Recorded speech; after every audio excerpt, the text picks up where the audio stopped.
You're on. We'll call the meeting to order. Please stand for the Pledge of Allegiance. I pledge allegiance to the flag of the United States of America and to the republic for which it stands, one nation, under God, indivisible, with liberty and justice for all.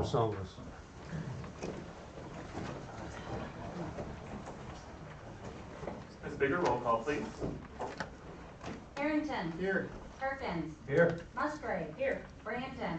Here. Kinnaman. Here. Kyer. Here. Delaney. Here, we have a quorum. Our first item is approval of the consent agenda. All items listed under the consent agenda are considered to be routine and non-controversial by the Village Council and will be approved by one motion. There will be no separate discussion. If discussion is desired, that item will be removed from the consent agenda and discussed separately immediately after consent agenda approval in its normal sequence on the regular agenda. What is the pleasure of council? I'll make the motion that we approve the consent agenda as presented. Second. Motion by Musgrave, support by Harrington to approve the consent agenda as presented. Ms. Bigger, roll call vote, please. Musgrave. Yes. Brandon. Yes. Harrington. Yes. Kinnaman. Yes. Kyer. Yes. Perkins. Yes. Delaney. Yes. Motion carries. Public comment. Members of the public can address council once recognized by the chairperson. Comments are limited to a maximum of 4 minutes for items not on the agenda. Council may extend this time by up to an additional 4 minutes by a majority vote. For items on the agenda, comments may be made after council discussion prior to council vote. Prior to addressing council, members of the public will please state their name and address for the record. Is there anyone for public comment? Yes, sir. Thank you. So my name is Jarrett Hopper. I am at 309 Cogshell Street. Thank you, Village Council and Village citizens. It's been about 2 years since I approached the council and would like to congratulate the new members of the council for being elected to your roles. It's nice to see the previous members elected again there, so very nice to see you all. The reason I'm approaching the council today is to ask for your assistance in unfortunately addressing the same issues I approached the council about 2 years ago, which all pertain to issues on Cogshell Street. The first is related to the drainage issues. As everyone knows, we have had an unusually high amount of precipitation this summer, just like we did in 2021, which again flooded Cogshell Street to a point that the overwhelming water and corresponding wakes created from vehicles leaving and returning to the Rose Township Housing Development traveled into our backyards, again flooding our properties and in turn flooding our basements due to the overwhelming of our personal drainage fields. The drains both on the corner of Sherman and Cogshell, as well as Cogshell and Fenwick, both need to be cleaned. I please ask that the village please consider correcting the drainage issues on Cogshell Street in your midterm planning, as well as short-term planning, just clear or clean the drains at these locations, which should hopefully help with the flooding. The second issue is another that I've asked for assistance in the past, and that is the speeds that individuals are traveling at from the corner of Cogshell to the industrial park, and in some cases beyond to the Rose Township development. I'd like to ask if the council and Holly Police Department would please monitor the streets, particularly between 7:30 a.m. and 8:30 a.m. and 4:30 p.m. to 6 p.m. Monday through Friday. Most of the offenders of these excessive speeds are not residents of the Rose Township development. I see these individuals turning into the businesses before and or after they begin their work days in the industrial park. And I mean, you can see them load their, the acceleration at the intersection. I honestly don't know how they have suspension left, to be honest, when they clear the tracks. I appreciate the Village Council and appropriate divisions considering these requests. As a taxpayer, it's very disheartening to continue to request solutions to resolvable issues that are still occurring after 2 years, while having an assessor come out to evaluate the taxable value of our property within 1 week of finalizing the business permits on our property. If only our concerns could be addressed as fast as the assessment of additional revenues that can be collected. Lastly, on a positive note, I would like to provide some positive feedback to the village office personnel and Jeremy Watson, just compliment them on their professionalism and assistance. As a fairly new homeowner, I had no idea going into this process what it entailed to have updates or renovations done on a property, and they pretty much held my hand the whole way and were excellent to work with. So just wanted to give them some props today. So thank you for your time and consideration of my request. Thank you for your comment. Is there anyone else for public comment? Yes, Ms. Watt.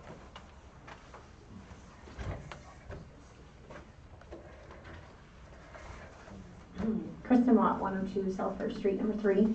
I just wanted to say 3 things. One, I got this cool bag at Holidays, and I got to meet, I do not remember her name because I saw so many people at Holidays, but the driver for WODA that was out here, and I have seen and talked to and seen the feedback online about just how needed this was and how happy the people who can utilize this service appreciate it, and it was just so lovely to meet her parked outside of Contractual Park the other day, and just that it was already working and benefiting citizens of our community. So yay for WODA. I also wanted to say that I know that the parade route for Holidays was rerouted simply because of the construction on this building, I guess, or what have you, but I really enjoyed it.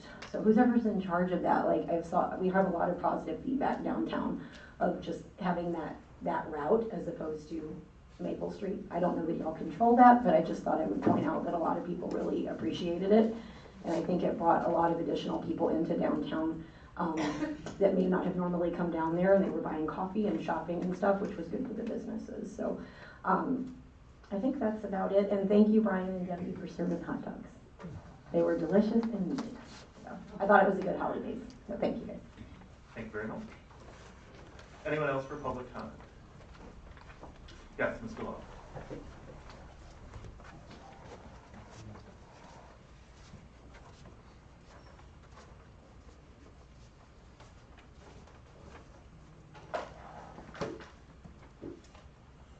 John Love, 200 North Saginaw. We had an open house over the house with the festivities, and we had a very good turnout. So we were happy to have people see how exciting it is to see this. They have a beautiful collection, and you can go upstairs and downstairs. The president even showed up, so we were excited about that. There's a few other things here that I'm concerned about. One of them is this issue of the trees. The DDA decided that we need to cut down all the trees next to my house down to the corner. 2 in front of the gas station, 3 in front of the store where the dentist office is. And I talked to them and they said, well, what's going to happen is they're going to bake everybody in the office with the sun. It's shielding them currently, so they were opposed to it. On the other side, there's 7 trees over there that we cut down from the apartment. And I have a sheet I'll give you that has the diameters of the trees that are being cut down. So, you know, the small town appeal that we have is going to be lost with the loss of those trees. It's going to look tacky, but it'll fit in with what we do with the rest of the town.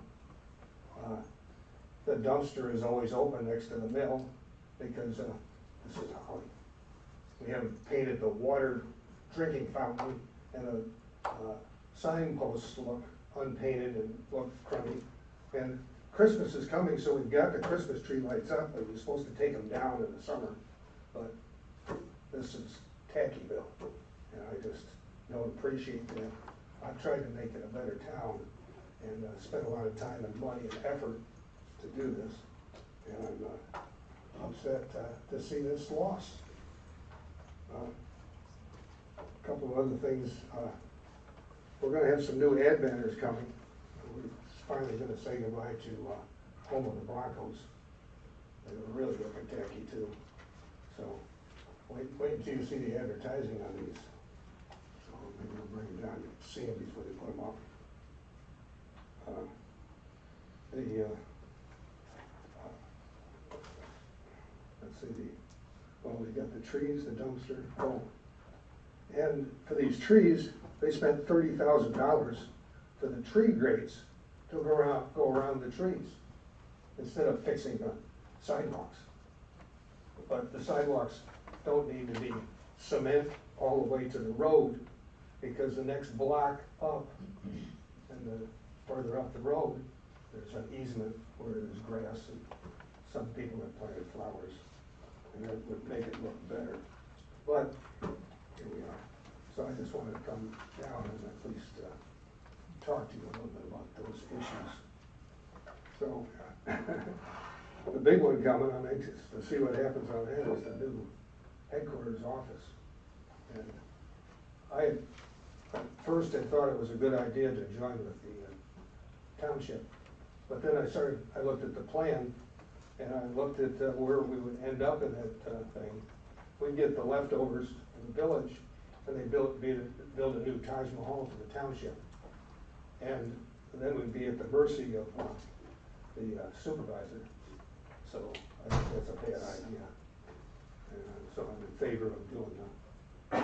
Might as well have a cyclone hit. Thank you. Thank you, Mr. Law. Anyone else for public comment? Ms. Matson.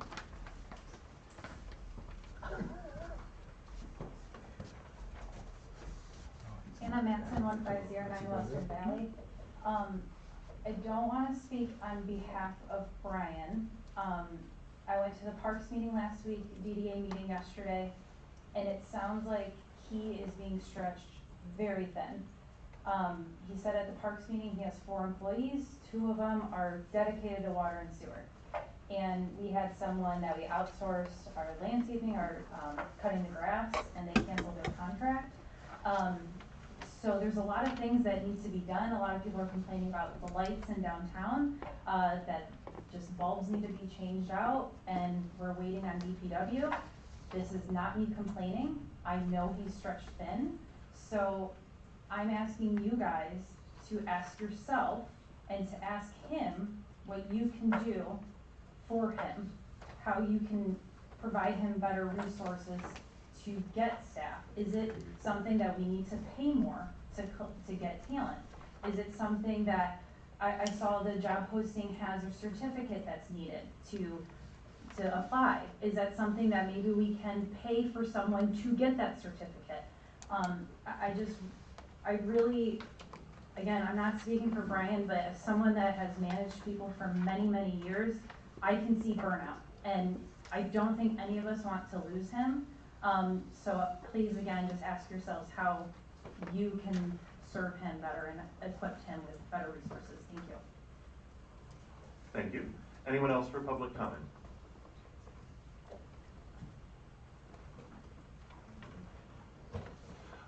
Hearing none, seeing none. There is no old business to consider.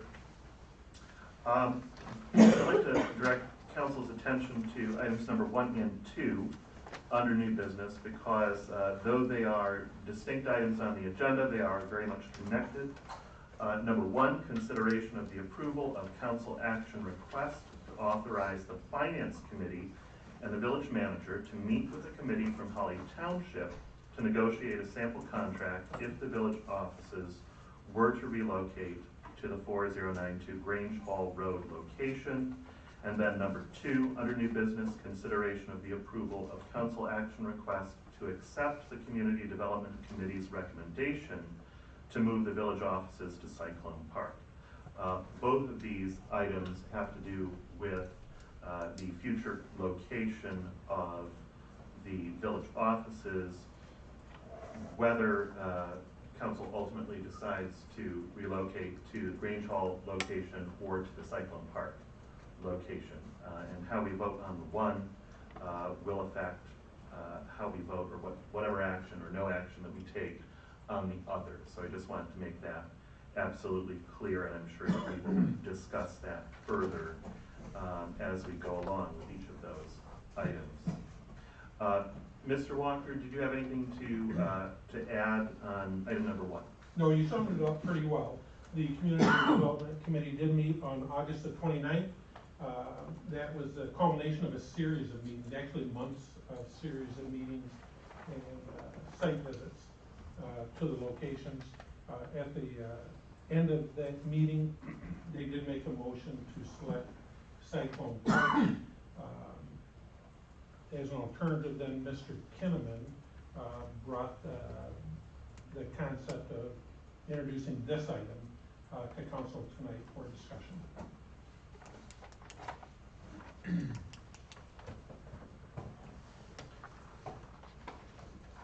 So with regard to the consideration to approve the council action request to authorize the finance committee and the village manager to meet with a committee from Holly Township to negotiate a sample contract if the offices were to relocate to the Grange Hall location.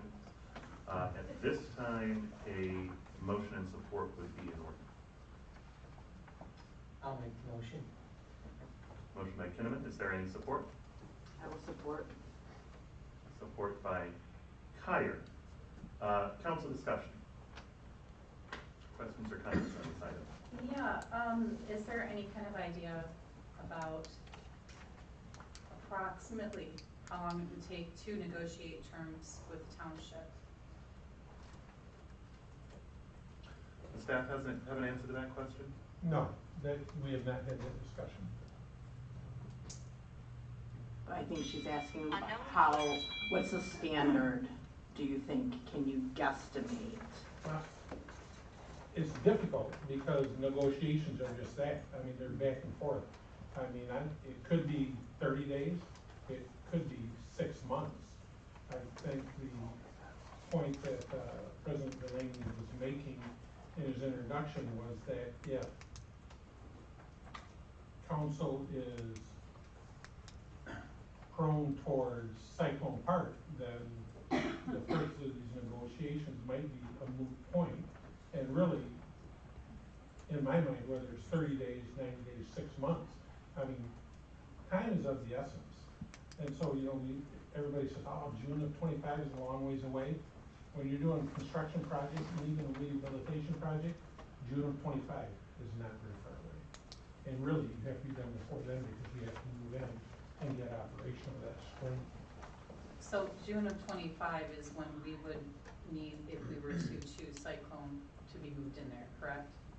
That would be the latest thing. The latest. So we have to be out of this building by June of 25. That is the current word from Holly area schools. Yeah, and when is KRC scheduled to be torn down exactly? June of 25. Okay, That's I figured it'd be yeah, close. that's why we have to be out of here. I see. They'll be doing construction right along with other parts of the building, or in the new building. You can see already they're working on the tennis court. So this will be a continuous process for them, but it'll be a stretch for them. Everything's gonna have to work very well timing-wise in order for them to be open for that school year, in my opinion. I think that's what I was getting at, is if we were to, say the council chose Cyclone, or sorry, yeah, Cyclone, how long would it take for everything to fall in place from that point to do the move? If we were to choose Cyclone, we would begin the process of creating a RFQ, request for qualifications, for architects and engineers. We would send those out.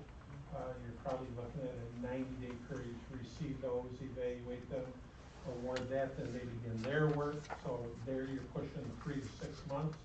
Then you're going to do that exact same process for the trades and the construction of the building. So you're probably looking a year, 9 months to a year, probably before construction begins. And then that leaves us with approximately 8 months until the move-in date. Thank you. So if we were to choose to negotiate with the township, we may lose our opportunity to choose Cyclone. Well, it would make it more difficult, for sure.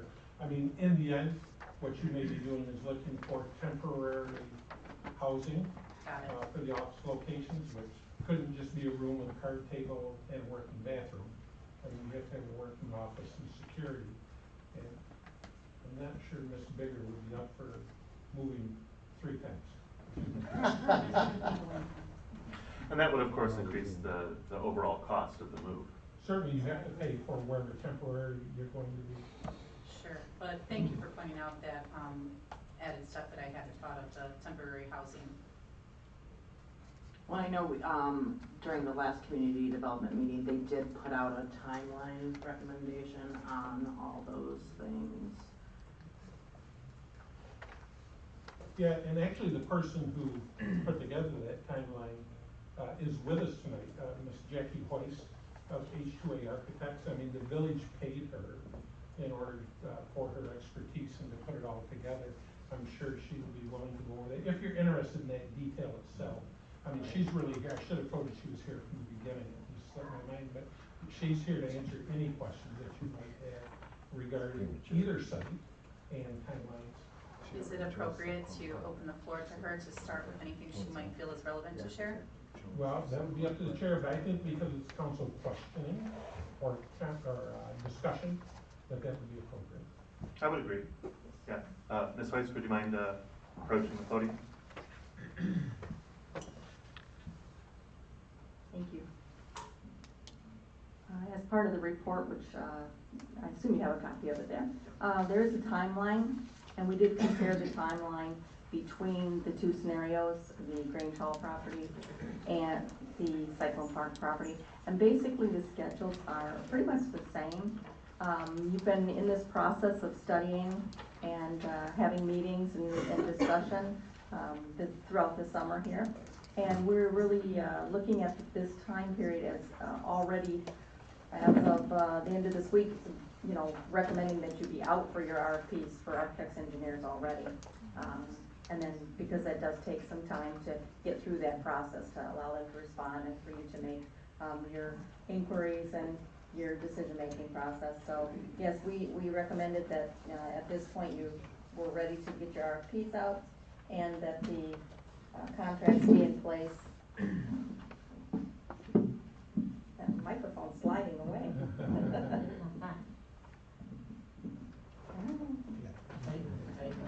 Call the police. I heard it, I didn't look at it. I just like it that somebody has the same height microphone as me.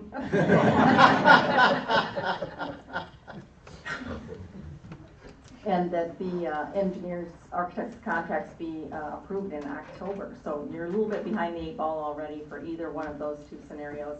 And again, the extra added step of negotiation was not inserted into these schedules, so that would have to be considered. One of the things that we face today in construction market is availability of materials. So while we are suggesting to solicit bids next March, know that process of award and then ordering materials can be really challenging sometimes, especially mechanical equipment, HVAC equipment, some of the electrical equipment really has long lead times right now, windows. It's not unusual to see some of the equipment take 4 to 6 months to arrive and then go through the installation process. So we just like to make sure that folks are thinking about that issue that we currently struggle with just in our current construction economy. Any other questions about that? Or any other part of the report?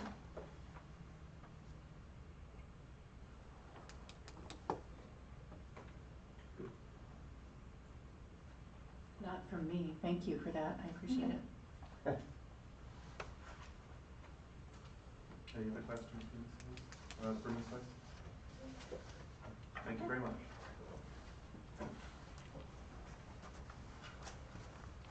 Is there any further discussion desired by council on this item? There's nothing wrong with amending to put a timeline of bringing something back to the next council meeting to make sure that it happens quickly.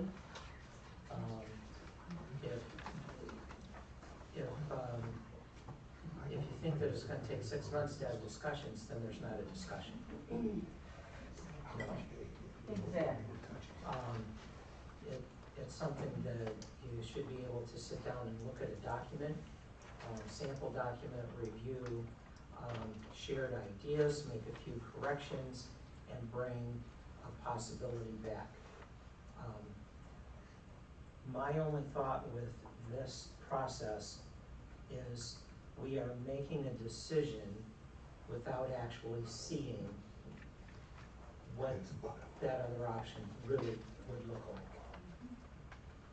And I think there's nothing wrong with taking the time to do the due diligence of knowing that. Maybe what comes back, we say, yeah, that ain't gonna work. And then we go with Cyclone.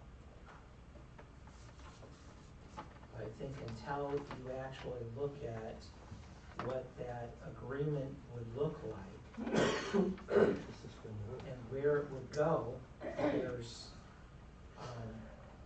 I think we're making a blind decision. I agree with Mr. Kinnaman. I think that we owe it to the people of Holly to make the best decision and look at all the possibilities. What was the response to the survey?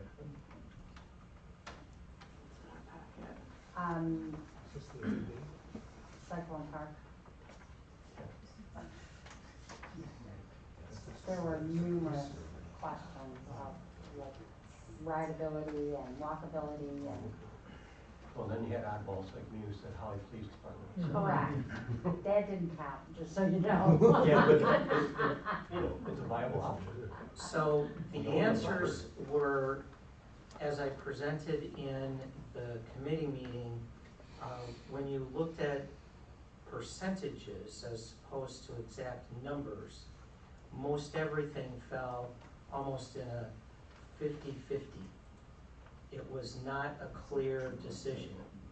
The only thing you get, the building that they own is the only one that came out slightly higher than anything else. When you look at the Cyclone Park choice, it was 206. The Grange Hall site was 185 with 61 saying it doesn't matter. So when you combine those two, actually the doesn't matter or go out to Grange Hall actually has more than Cyclone.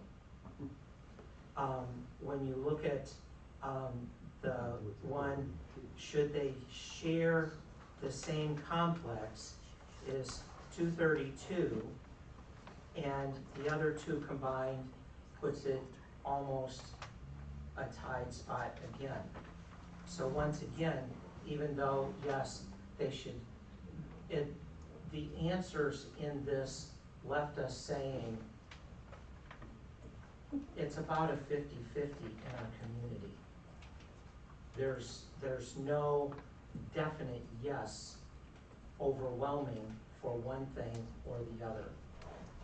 And by doing that, then it needs, I think we need to take that time and really be sure of the answer that we are selecting.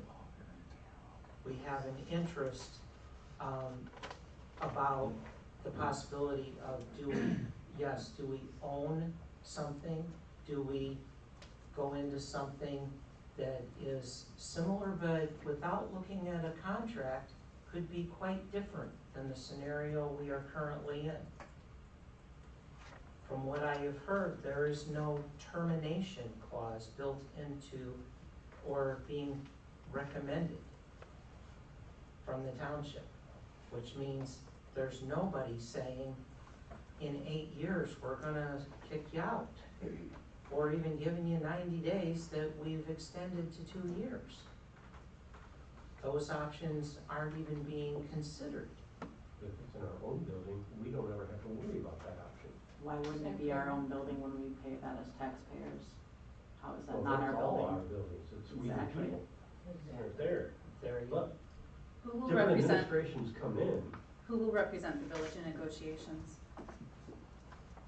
It's a good The question. finance committee and the village manager. Who will represent the township? Are we aware of that answer yet?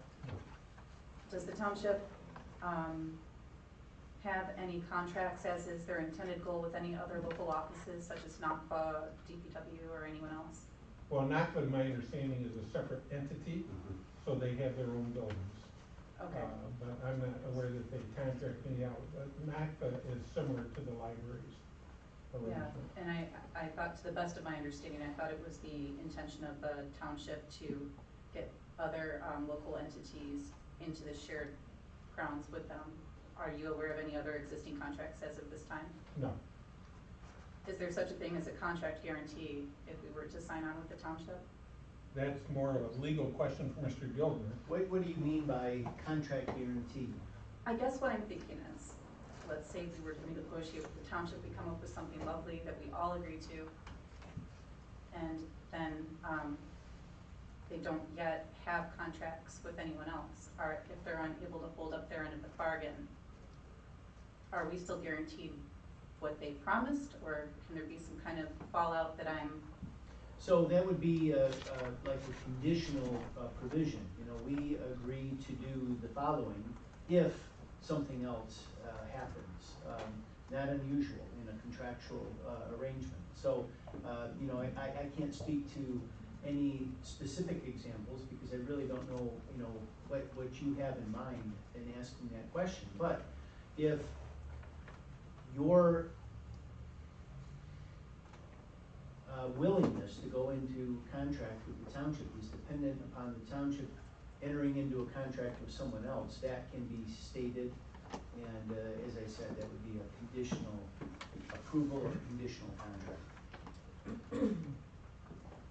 I don't want to speak for you, but I'm wondering if she's talking about if there's an ability to put something in there such as a breach of contract that, say we did a 25-year lease and at year 12 they wanted to back out. Could we put something in there in terms of a breach of contract? That's in every contract, at least every good contract. You talk about a term, you talk about material breaches, about if there's a cure period, a period to fix any defaults, what happens if there's a default, termination, how does termination take place, when, etc. All of that. Again, So if they standard were, contractual language. if the township experienced a failure to pay because they didn't get enough different local offices to join into this contract with everyone, what happens to us if we were signed in there with them?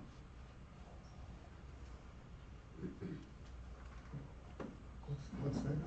I'm not sure anything that's come from Yeah. the township has been stated that it's conditional on anybody else going in. I spoke with Mr. Close myself, and maybe we could open it up to him. And to the best of my understanding, he was going to be inviting other entities. He said he had enough acreage to support several different entities of this local government to all share space, have their separate buildings. We would all be chipping in together. And so if that weren't to happen because they were to each make their own individual decisions, and there wasn't enough money coming in to support the main loan, then what would happen to the people that did sign on with them? Well, that would be a contractual term. So if the rent, your contribution of the rent is on a pro rata share, for example, if you have 5 people sharing the space, then that would be split arguably 5 ways. If at the end of the day there's only 2 in that arrangement, then it would be a 50%. But you know, I'm not aware of any particulars in terms of just proposals or thoughts or you know anything like that. So it's hard to talk about the what mays because I just don't know enough about it. It is, and I appreciate your attempt at this what-ifism game.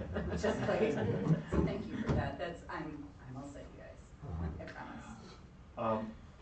Mr. Cullis, would you mind taking some questions from council?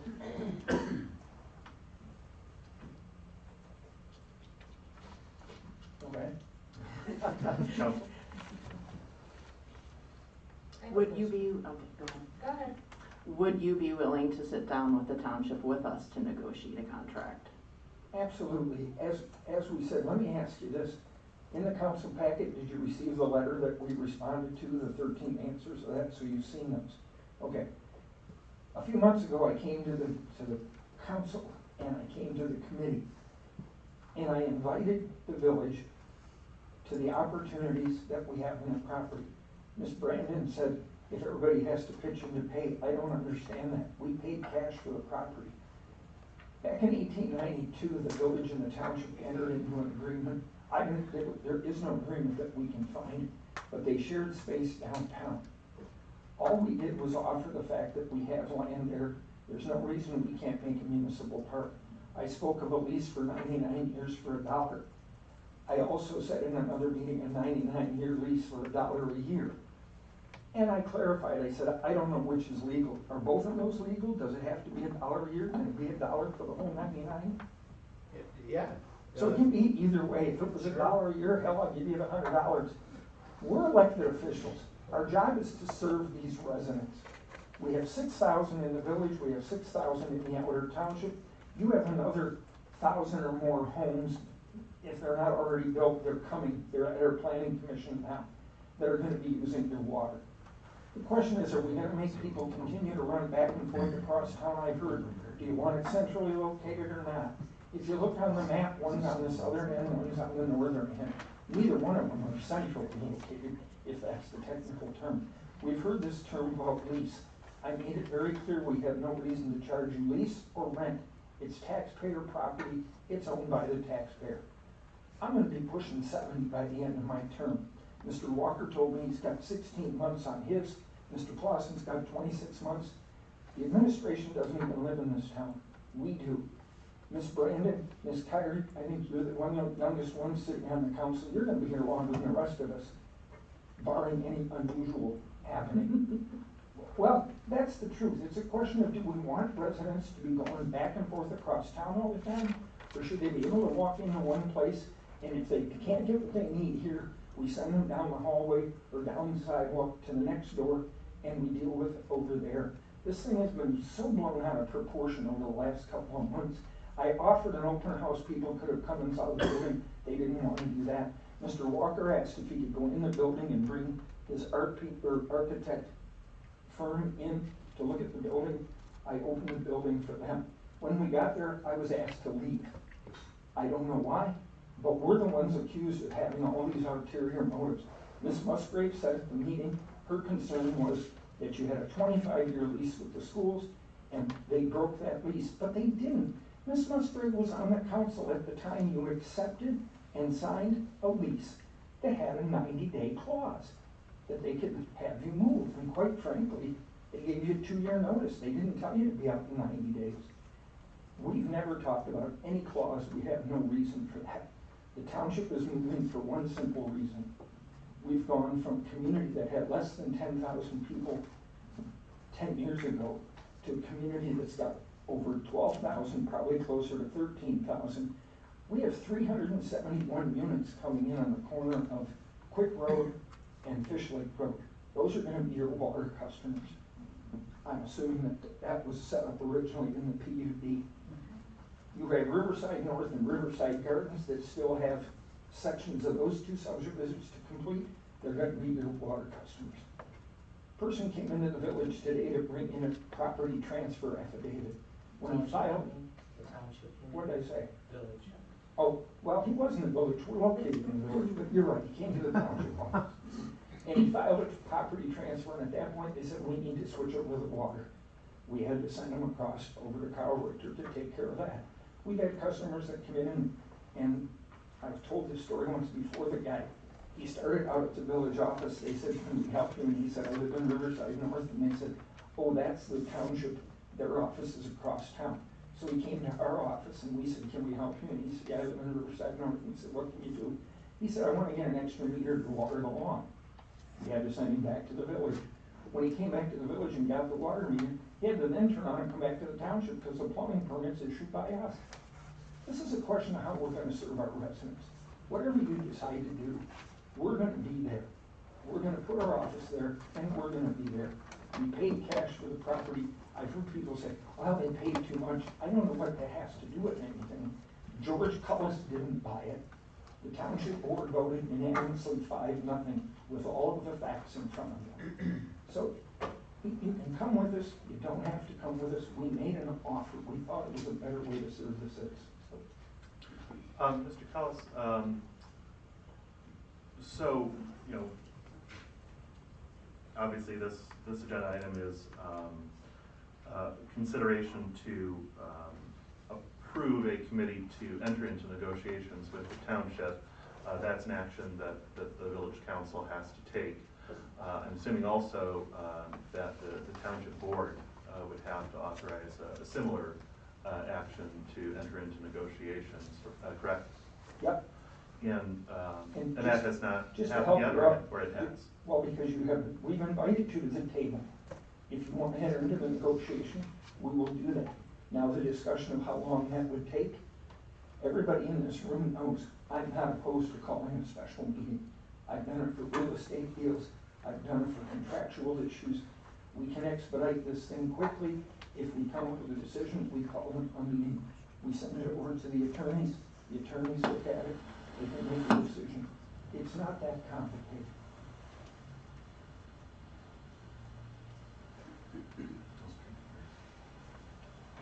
Any other questions, Mr. Collins?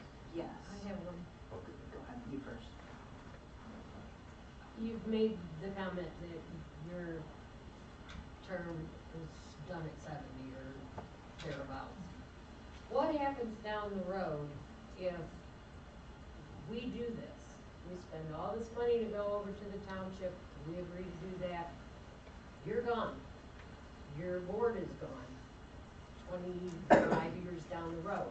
What's gonna happen then if they decide that they want more property or they want the space that we're in after we've spent all this money to move over there? What's gonna happen then? That question's probably better directed at Mr. Gildner, because you've got a lease in place. You would probably be a better answer to that. And just so we're all aware, in 25 years, what happens if your board is different? And I mean, I don't know how to predict any of that stuff. And by the way, I didn't say the end of it's the end of this term. I don't know if I'm going to be running. God hasn't given me permission or direction. So to answer that question, again, that is a contractual matter. That's one of the items that is discussed. I have some communities that enter into authorities where you have two municipalities that form police departments, fire departments, fire protection, ambulance service, etc. And those contracts talk about at termination what happens to the assets, be it the equipment, who takes on the personnel liabilities, things of that sort. So those terms would have to be negotiated and reduced. And potentially, if we did not come to some reconciliation, we could potentially have to move. No, you got a contract. And I'm Order, please. speaking with the lawyer.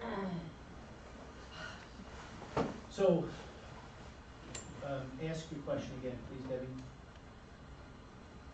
If we don't come to an agreement, say they come to us and they want to change, say the new board, after George is gone, after Karen's gone, they want to make changes. So you've entered into an agreement with Right. them.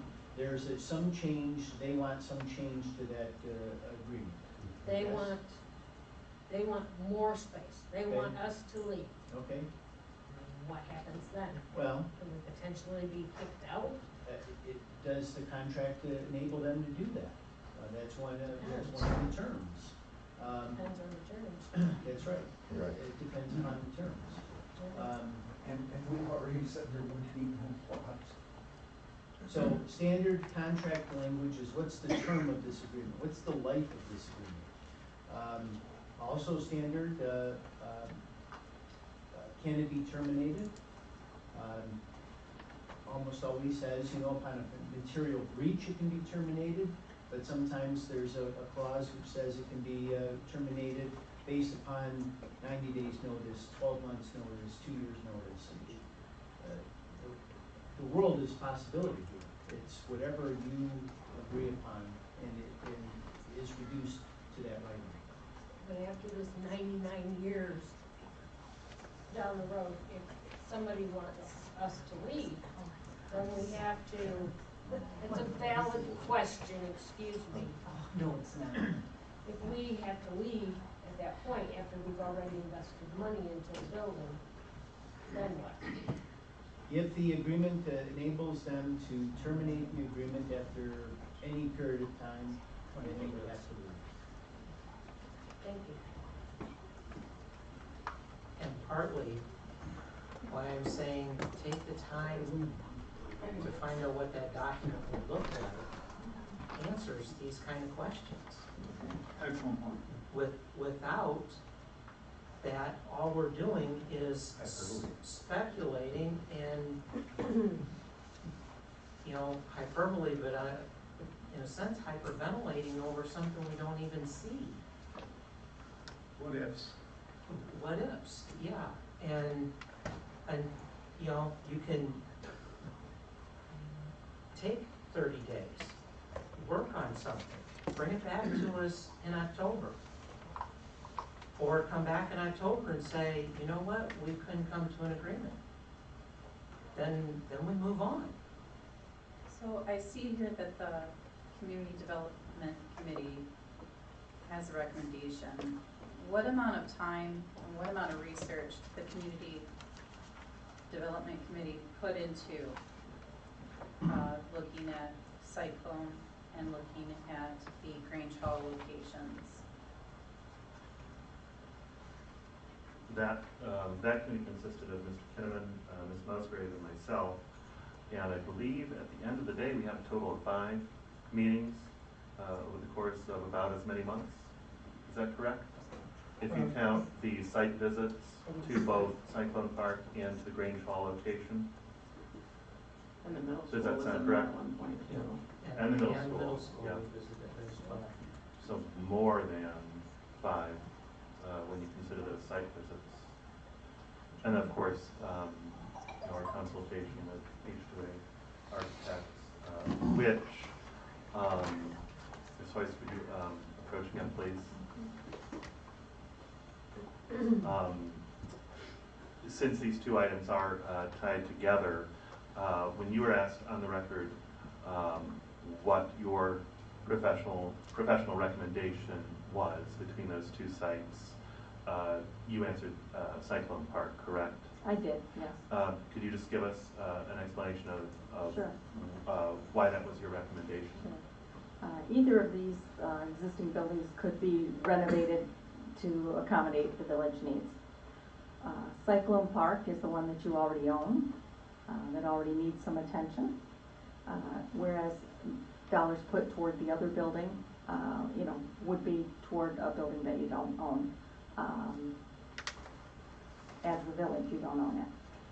So, you know, based on either one could be renovated, the dollar spread between the 2 is about $100,000 difference between the 2.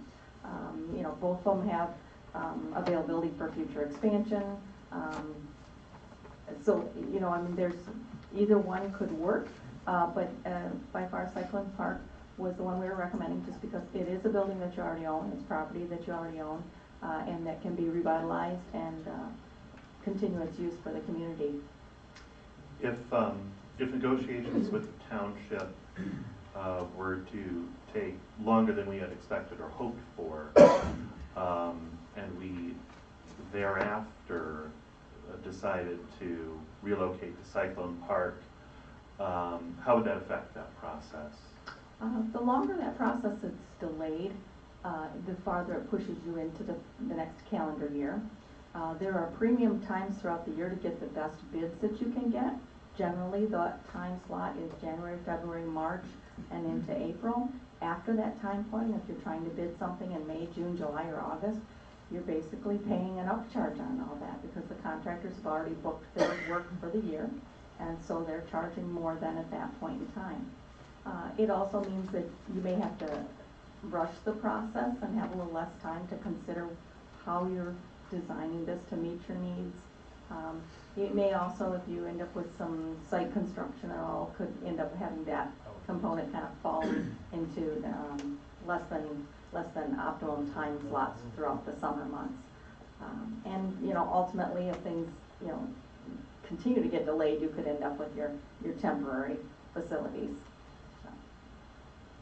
Is there any way, in your professional experience, and maybe there's not, but of estimating what an added cost could be, if in that same scenario, we ultimately went with Cyclone, but on a greatly delayed timeline. Generally, we see about a 20% spike in the bids after April. So anything May, June, July, August, we generally see a 20% spike. I heard some rumblings, well, not from professionals, but so Cyclone Park, I heard concerns about flooding to an extent that it would impact construction or anything. Do you think that there's any truth to that from your knowledge? I haven't been given any data that would, or analyzed that at all. There was no provision in our scope of work to study things like flooding or site capacities. Because you were tasked with studying the site, the immediate site on which the building would stand, not the park. Yeah, the space needs. That was a key component of our scope of work. Thank you. Thank you. Any other questions for? Yes, I would like to. I think going in blindly is wrong. I think it's a bad decision. I think that we have two very good suggestions. One from Mr. Kinnaman, one from Mr. Cullis. Mr. Kinnaman wants to investigate what that is going to look like. And we need to know what it looks like. And Mr. Cullis was gratuitous enough to give us the fact that he would expedite this process. I don't think we can go in comfortably without knowing the whole situation.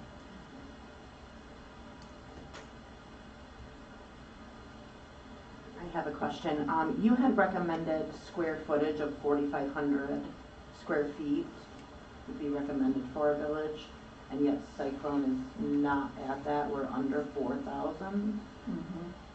And there is provisions in there for an expansion to Cyclone if you want to have meeting space there.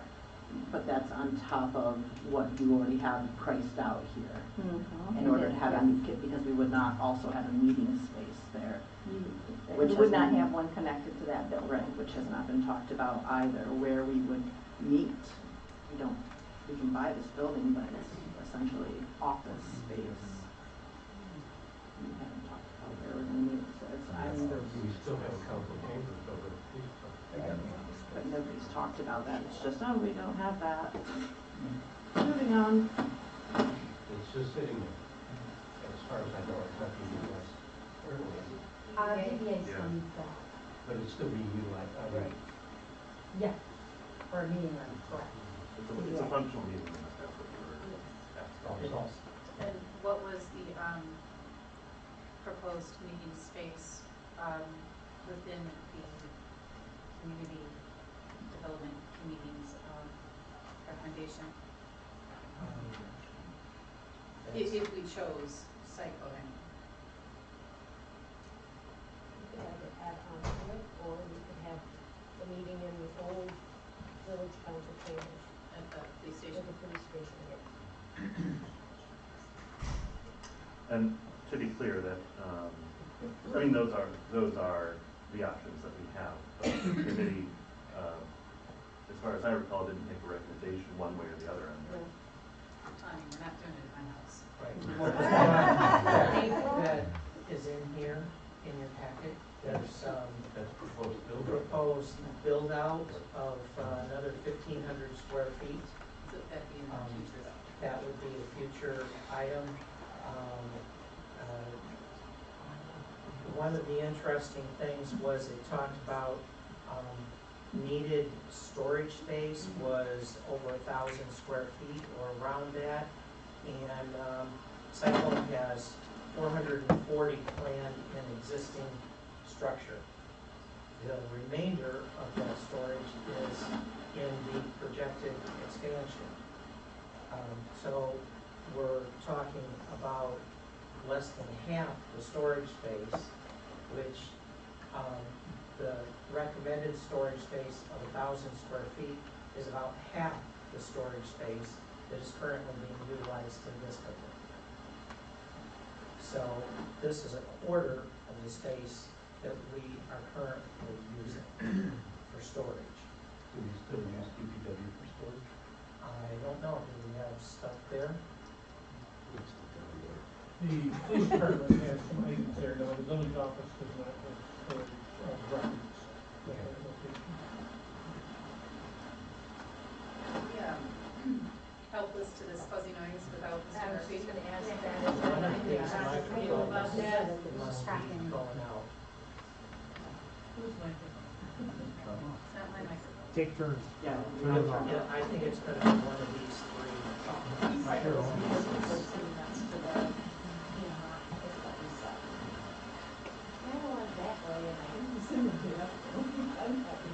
We have, No, we not really. yeah, we might as well another part of the. First 5 minutes, I think it's my time. I turned off my microphone. I checked mine and put it up too.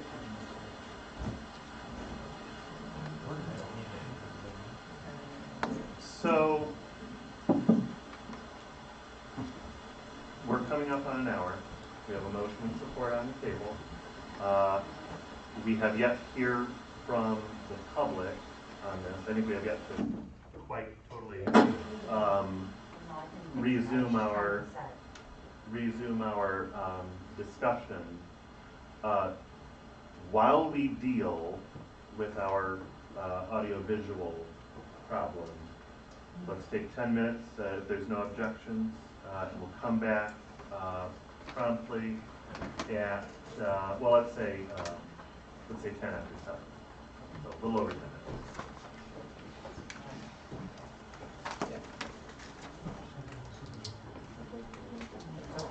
How are you? Don't discuss it while you're out. How about the mic? It's going back. It's still recording too. Still recording. Still recording. Yes, I'm Angela. Nice to meet you, Gary. You too, Bob. Oh, yeah. I think I want to do it, but I'm not doing it. Yeah. Also, I live on Contractual Matters, and you're absolutely 100% correct. Everything.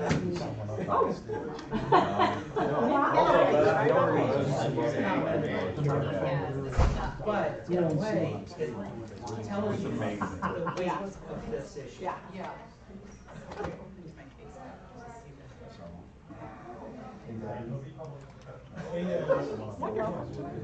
But No, I yes, turned you're it off. absolutely right. That's why Yeah, Turn it off. because it's horrible. Voice Like that people on. come flying right through every single stop sign on the street. Yeah. I turned it All the way off. down and like slam their brakes on at the end. And It I'm might like, be the somebody's actual gonna mic get on killed, there. it's gonna be one of the elementary school students. It's worse. I live on Do you think so? Oh, yeah. Put out. Because what happens is that I'm hoping to everybody have that's it trying back to in go to here. the industrial Yeah. there's, I in turned it off. particular, Trying I to know, wait till I have all my sponsorships. there's a guy with a deep chair, he lives it. That guy literally. I'm not talking about Every morning, he floors it. But here's the status. The stop sign, all the way down to the exit. Every morning. But it's not just him. I- There's like, Yeah. everybody. Oh, I know. Yeah, they're not gonna get caught, and they like literally coming from the other direction, coming from the trailer park right there and coming down to Maple. They fly through the stop signs, don't even touch their brakes at all, and somebody's gonna get killed. And I keep, and I would, the only thing I would add to your comment would be from 12 to 1 too, because that's lunchtime and they all fly because they're all trying to make it to the fast food joints on lunchtime time. And, yeah. I don't really think.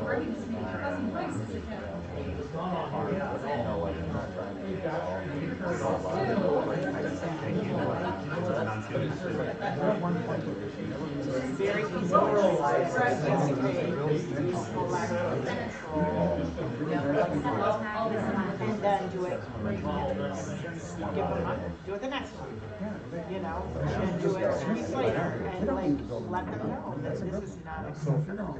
Because I'm telling you, some of those cars are going 50 miles an hour by the time they pass. They don't stop. They just literally don't even touch the brakes. No, it's crazy. But no, it's just started again. Can you hear me? I just want to like, I think they're gonna. Do you know how much work is gonna go when they close down the streets? And everything's coming out contract? Oh, yeah. It's gonna get worse. The buses, when this is open, the cars, everything. Yeah, it's just gonna get, and you know, because they have everything coming down. Well, they say everybody will be out there. That's not true, because the people who are going to the elementary school, after they drop their kids off here, are going to the elementary school. And they're gonna go right down Contractual right across. As it is, kids almost get hit on the daily from Maple onto Contractual, because kids, you know, are crossing. And just walk, well, your second grader really should be walking by themselves. Whether it's back there or somewhere along the line. I mean, you might see, my wife and I have a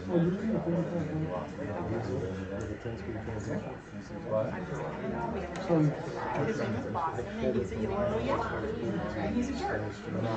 like, I think he, you know, all the time she's thinking, it's like, none of those stop, you know, in time if something comes out. They can't, they literally can't stop. Because there's a guy out in the world that, the complex, the fitness complex down there, he drives a red truck. Oh, I know the red truck, yeah. I see that thing fly through there so fast.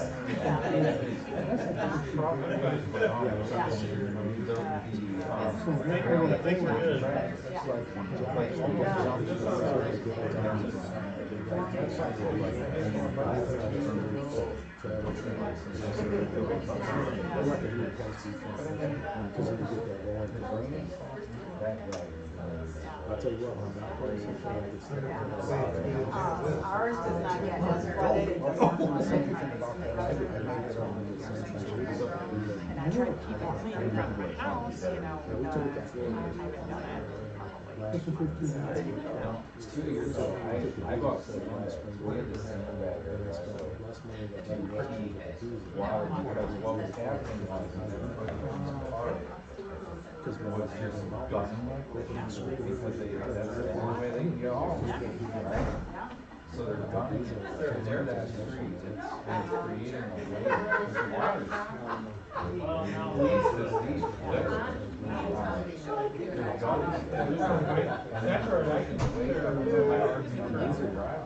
2 years ago, we took 37 large shot bags of water. I can hear it right now. This year we did 10 because we reinforced it so much, but we were scared. We looked in our backyard and it was a lake back there. This is gonna get crazy. So, I agree. and that's why I said, you know, I'm gonna go down there today. I appreciate you coming.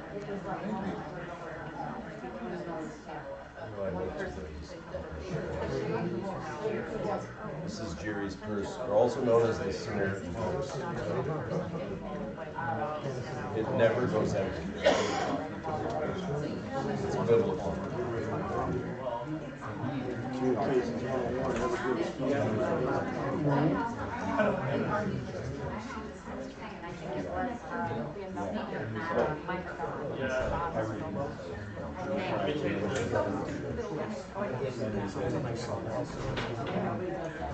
So I was back. You're right. You weren't sitting here with Joe.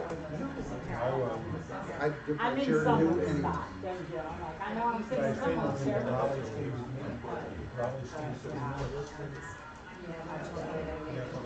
Thank you, I appreciate that, because it's like, I'm just hoping something will be Everything on the I've never gotten to see your house.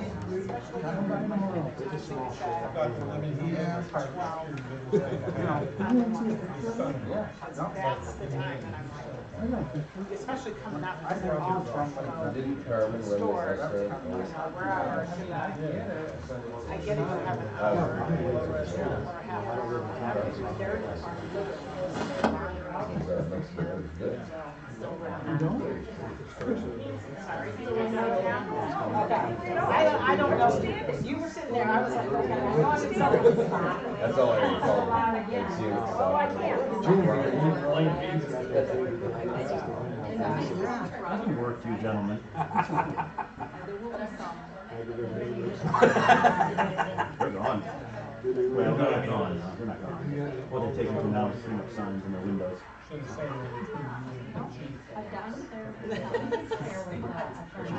like, I'm speaking on that one.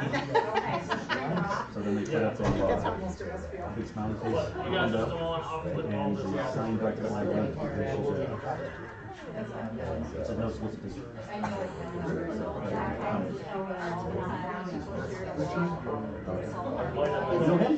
I've met her. I own the house on the other side. You had to mention them.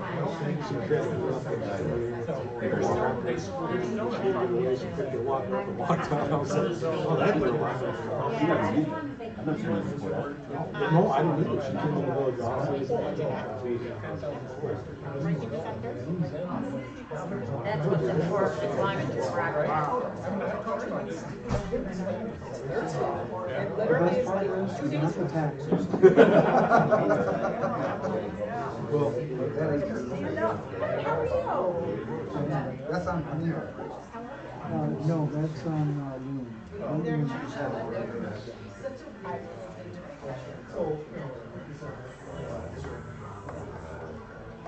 Mine now come every 2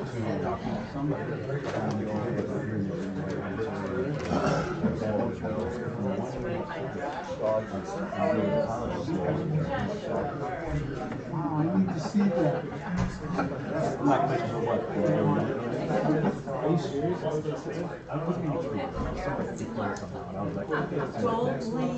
That would be amazing. So what street is that? Talk to Ralston,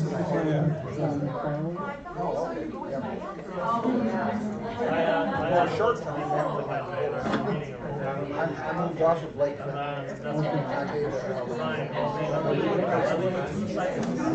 I walked on over.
I mean, we could.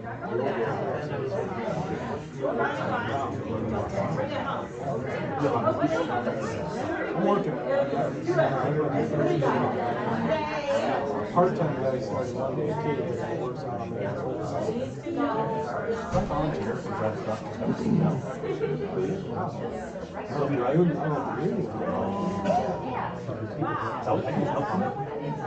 I would love to know when it's on. I've never used CDL, so as long as I'm not.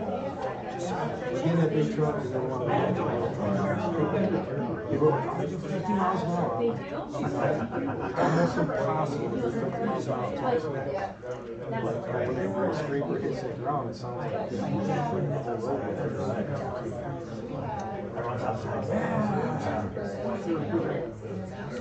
I like to do breathing.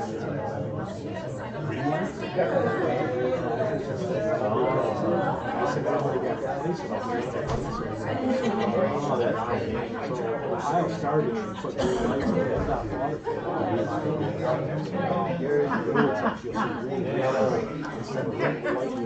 water. So they said the green is new, so people pay attention. Who's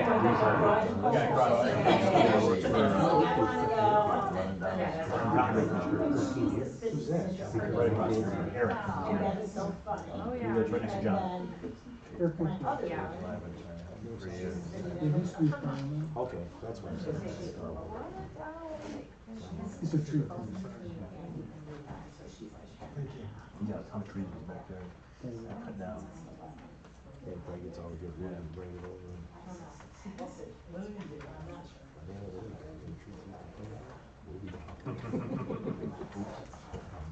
All right, call the meeting back to order.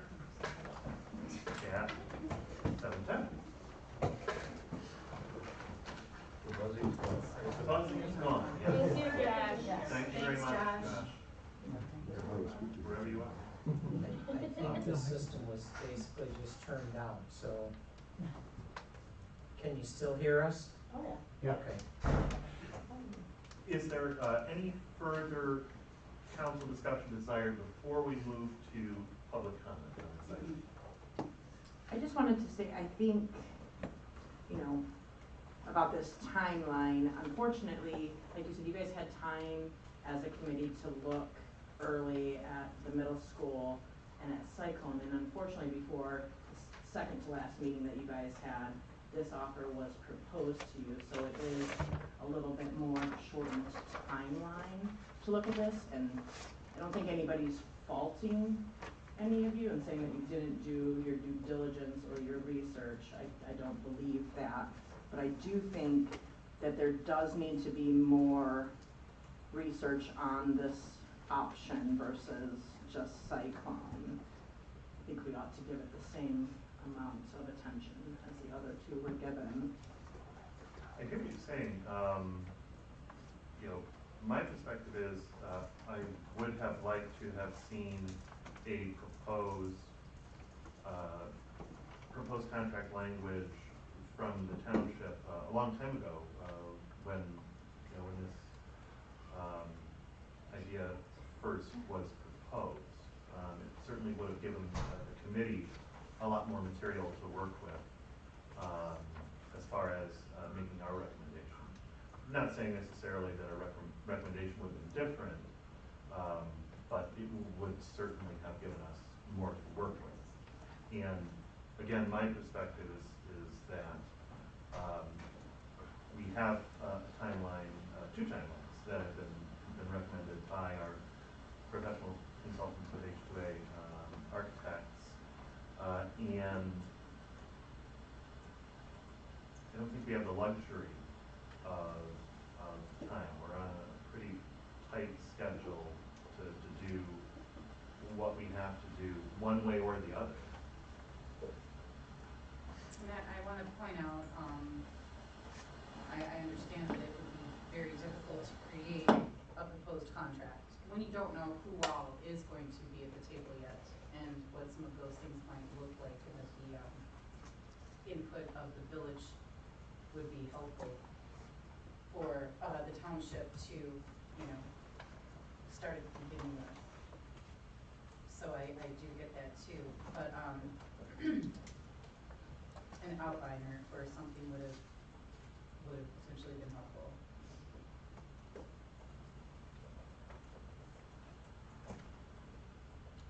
Any further council discussion desired? I think it's hard to do much without actually coming and having to sit down with someone, and I know that offer was made, and then, the village never acted on it. And this is our opportunity to actually act on that. We can, like I said, I can amend the motion to even put a 30-day, that it will be to be reviewed at the next council meeting, at the October council meeting. That puts a definite timeline on it. And, doesn't mean that it's a lot of time to dilly-dally around, but sit down and actually look at what a document could look like. And that does take both sides sitting at the same table to do that. I guess I'm a little confused about a fine point that we're making here. It sounds like something was offered to the village to spend time with the township that didn't happen, but I'm also hearing over here that the village did take some time investigating and researching what the township was offering. Can I get some clarification on that? You can see a list of questions that the village staff submitted, and the township answered those questions, which does give us some framework for their thought process of what a document would look like. You know, that does talk about some of the things that Mr. Cullis had brought up about, you know, a perpetual lease in essence. If it's 99 years, or you put the term perpetual in there. It's the concept of a very long time lease. It's the same kind of lease we have at Cyclone, not at Cyclone, at Crapo Park. You know, it's a 99-year lease with the railroad department, with the railroad. It's that same kind of thing, and we don't sit here every week going, well, is the railroad taking our property back? We do look at that when we think about when we're gonna add something there, but as a general rule, it's not an issue that's hanging over our head. That, wow, in 30 days they can take us out. That's also something that's stated in here without a termination clause. Also, the offer is in here to loan us the funds, and that would be our payment until that's done, and then would enter this other lease. A couple of things that does for us is it doesn't cause us to deplete funds that we're not sitting flush in cash. We have a little over $600,000 in our operating budget, or in our operating fund. That's basically our checking account. When you spend that, it's gone. And if you remember, every year except for one in the last 5 years, we have taken that down. When I first came on council, that number was over $800,000, almost $900,000. It's now in the $600,000 range. We are heading in that direction continuously. If we spend that money, then we don't have it. We're not going to put it back because we're not making enough to put it back. And then funds that we have begun to say could enhance the park that we are talking about locating in would be spent as well on the building. The money from the marijuana licenses is included in those funds to rehab a building. So the ability to fix a park then is gone too from the money that we thought we would do that with. So take the time and really look at what those options look like. Look at that, take the time to sit down and bring back something on paper that the two sides have said, yeah, that could be something we can present. And then we can go, now, that makes sense, or it doesn't. But we haven't had that opportunity to do that. That's all I'm asking for, is that opportunity. I have a comment, Mr. President. We had our meeting on the 29th, right? Of September, or Yep. August. Nothing was brought forward with a lease. We discussed that. Nothing was brought forward to us so that we could look at it and it be presented to us at tonight's meeting. because the two parties have not been given authorization to sit down at the table. All it would have taken was a phone call. to I get think the people offer was together. made and it was never picked up. I think if the desire of the township were to offer us, a sample contract, that wouldn't require any kind of approval or cooperation from us, right? If they were to offer us, something to consider, right? What we would offer is something like this, right? But Ms. Brandon, to answer your question a little bit more fully, yes, Mr. Cullis did present at the committee meeting on more than one occasion. Mr. Cullis, very generously hosted us at the regional site. We did conduct a site visit there where we were presented with some of the plans that we have included in our packet. The only thing that we're really lacking as far as our recommendation went as a committee was contract language.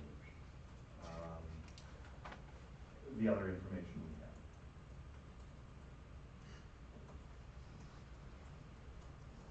I have one final question. Mr. President, what would you say the community benefits are from sharing property?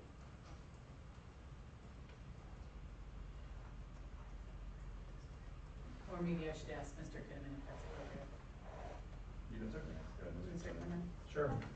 I think that we benefit a lot of the things that Mr. Cullis already brought up.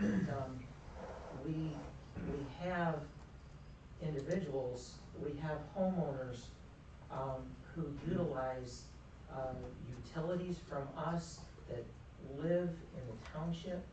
There are a lot of shared scenarios. We do have people who go back and forth between offices. A centralized location where, we have people who come in here who think that they're even just gonna pay their township taxes here, or vice versa. Well, that's downtown. Well, don't you pay taxes downtown? So, having that ability to be in a shared space or closer proximity, which existed until the village moved to this location. They were either in the same building or next door to each other. And so you've got that opportunity again to make that happen, to have close proximity, working together, making things available for the residents of the entire area that we really service, other than just here. I think it also gives us the opportunity to be co-participants in what the future can look like. There have been ideas tossed around, and Mr. Cullis, I think, will tell you those are ideas, that there could be a lot more that happens there. And you can create a centralized hub of municipal opportunities of all kinds in one location. If you end up adding, your community center, senior center stuff in that same location, then suddenly the village offices are a little bit more isolated from things that start going on. If there is some point where an arrangement with the library happens of any kind, whether it's a shared road or a new building on the site or whatever it is. Now again, the village, once more, is even more isolated from the hub of what begins to happen regionally for us. Are we thinking about being isolationists, or are we thinking about being community that reaches across the whole area? We are the center of what happens in our region. Let's work together to be a true center. At least take the time to look at that possibility. I have a question for Mr. Gilner with regards to procedure. If Mr. Kinnaman wanted to amend his motion to include a 30-day time frame for those negotiations, in which those negotiations to happen, it would be, would it require a motion and support? So, it could happen one of two ways. One is, if he wishes to do that and the person who seconded, the motion is okay with it, that's, called a friendly amendment, and, there would not need to be a formal, vote. Thank you. Yeah, we'll add a. That did not look very friendly. 30, no, I wasn't getting my shoulders. I will add that, something to be brought back to the October council meeting. Which is October 10th. I suppose we should say it now rather than try and hash it out later. Council packets go out, the agenda is set and council packets go out Thursday previous, which would be Thursday, October 5th. That means the agenda is essentially finalized by Wednesday before. By October 2nd. By October 2nd. That gives time Okay. for it to be printed and put in the packets. Okay. So we have a motion to approve the council action request to authorize the finance committee and the village manager to meet with a committee from Holly Township to negotiate a sample contract if the village offices were to relocate to the 4092 Grange Hall Road location, to be accomplished no later than October 2nd. Sounds good. Okay. Agree? Is there any further council discussion desired before we move on to public comment on this item? Clarity of the motion, please. What's finalized?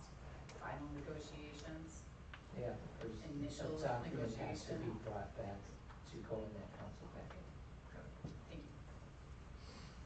Thank you. President Delaney? Yes. If I may, just before it goes over to the public, just so that we talk about everything. So there has been a lot of discussion in prior meetings about future construction on the site, future building of buildings. In fact, Mr. Kinnaman mentioned it again tonight.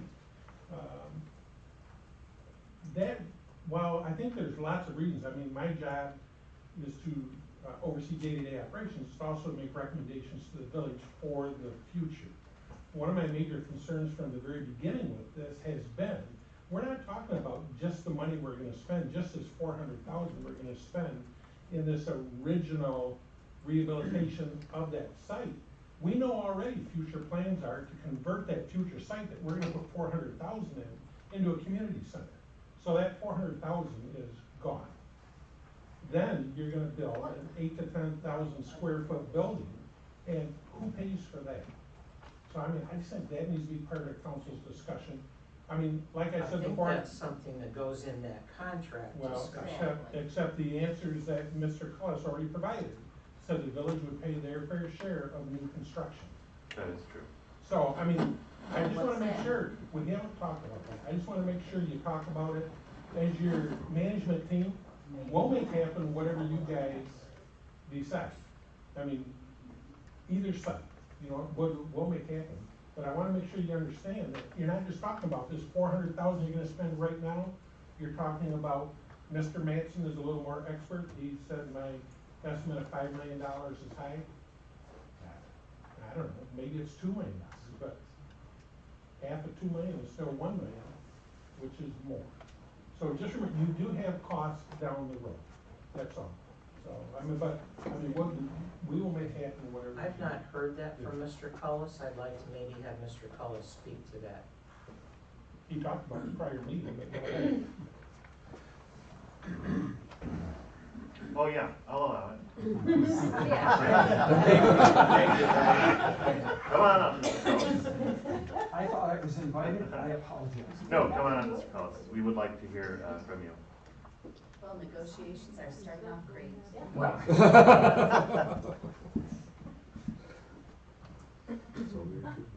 So again, I go back to the fact that we talked about opportunities.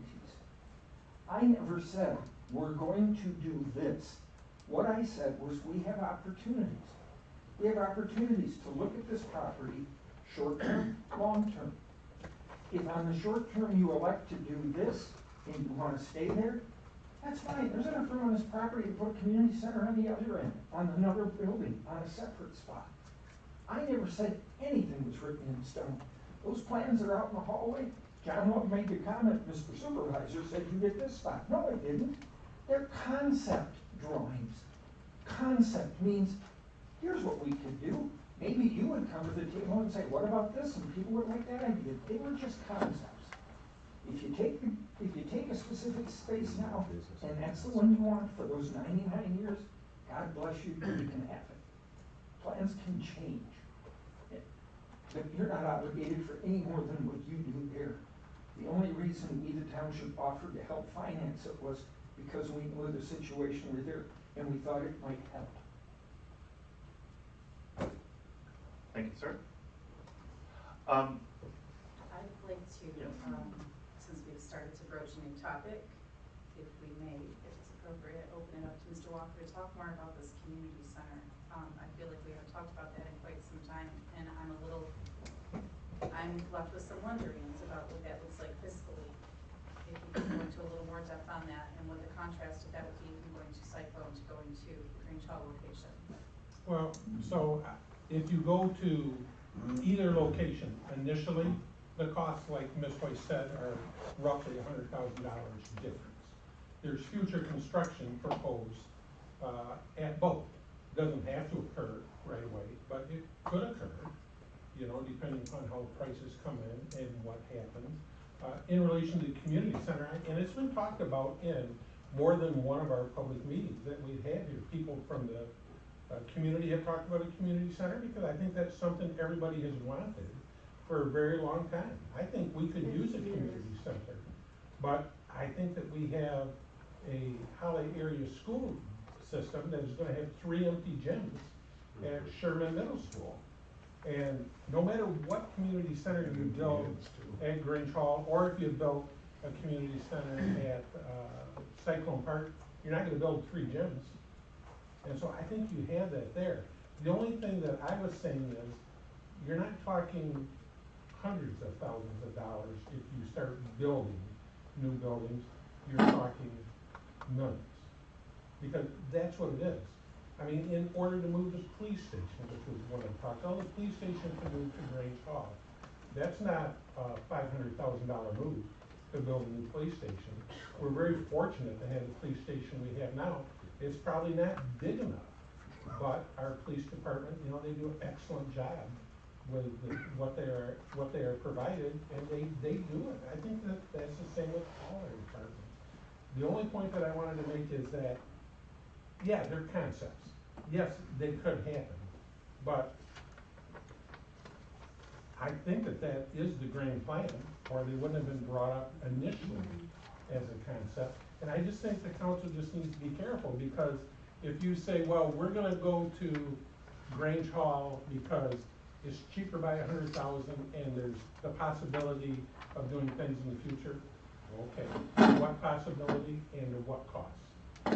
And I mean, in the end of the day, there is a limit to doing it. And I don't know, I think a greater community amenity is a high functioning park with family amenities at that park. And I think that's how it occurs. Thank you, Mr. Mr. Walker. Any further questions for Mr. Walker or staff? No, and thank you everyone for your patience today. Is there any public comment desired on this item? Yes, Ms. Rebar.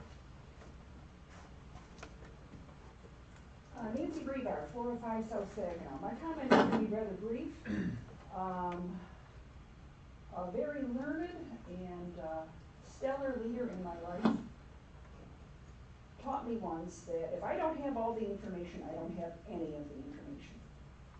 And from where I sit today, we do not have all the information.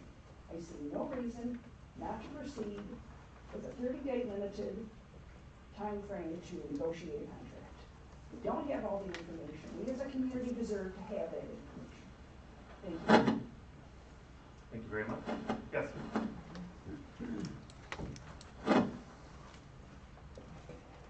Hi, Bill Vicessa, 5100 East Tally Road. I agree with Ms. Rebar's comments totally, and Mr. Kinman to the extent that, I mean, what's the hurry? I know there's a timeline here, definitely, and it's not like we can dilly-dally, to use that word, but another month, I think it's not gonna hurt. It's clear that council, everybody still has questions that need answers. And to act tonight, I think, would not be true due diligence. I do think, why not wait another month? It's not like we're starting from scratch. You know, we have a willing negotiator here, in both sides. Believe me, the village is gonna get their sides in a negotiated draft contract. The things that you all mentioned here tonight that you want in there, and then Jerry's got his own self, the attorney, that stuff's gonna be in the draft. And it's not like you're starting from scratch. You know, work off the existing contract. Now, don't get me wrong, it's a terrible contract with the, you know, that we're, with the district. I'm not saying it's a model contract, but it's an existing contract, so it's not like we're creating things from scratch. So, call the Michigan Municipal League. There are all kinds of templates out there, contracts to work from with governments that are co-sharing spaces. You know, there's some 900 school districts in this state. And believe me, when I say their services vastly overlap each other. There doesn't need to be that many. But guess what? They developed over the years. And no one wants to give up their seats on those districts. They don't want to give up their mascot names. But the bottom line is, to serve their taxpayers, they should be consolidating some of those districts, or at least their services. So hurrah to those districts who have combined business services, as an example. So I mean, I think it just behooves this council to take another look at this. There's definitely some questions. I don't care necessarily where it goes. There's pros and cons to both.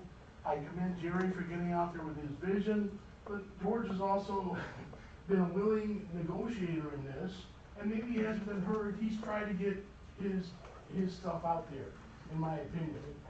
Why not ask them to, in good faith, both sides negotiate, come back in 30 days, and I don't know why there couldn't be a friendly amendment to say, look, if they fail to do it, you guys automatically go to the park, Cyclone Park.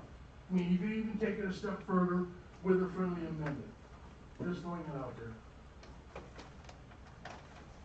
Ms. Davis.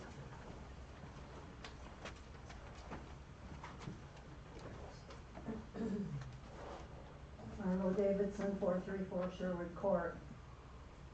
I think I have a question, but I'll put it in a statement. If I lived over there, I wouldn't be happy. I have neighbor problems already. Has anybody talked to the people that live on either side of that driveway? Thank you.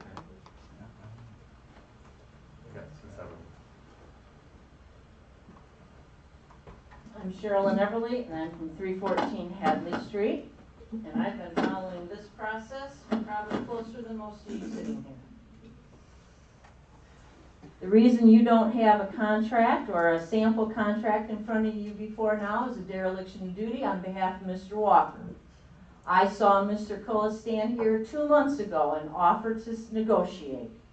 And he should have been sitting down and putting some numbers together and doing more than asking questions and ignoring the answers. Also, he's derelict in his duties and not having more information in front of you about Cyclone Park. Right now, there's a budget that's based on sucking every bit of dollars that we have dry. Dry. And you have hit the finances for over $500,000 in the last 4 years. And the only reason that it didn't get hit in 1920-21 was because of COVID. Now, if we don't have, and I'm going to speak to Mr. Kinman, what could you do with $600,000? That's half of a ladder truck. $600,000 could get us closer to having the depot moved. $100,000 could buy you a grant writer who actually knows how to write grants and how to approach the federal government and the state government while it's raining. And we could have somebody who is bringing money into this town instead of sucking every little bit we have dry to put in a shack in Cyclone Park.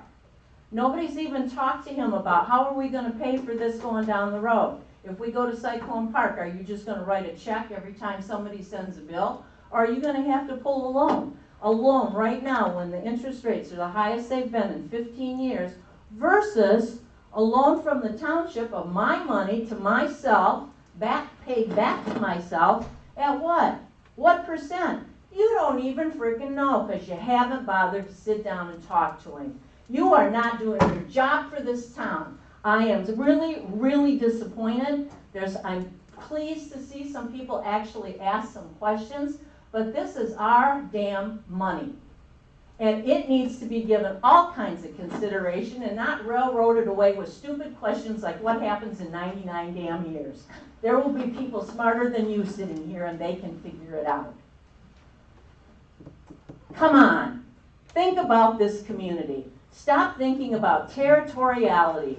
Ooh, he's going to try to make us spend money. What a bunch of crock.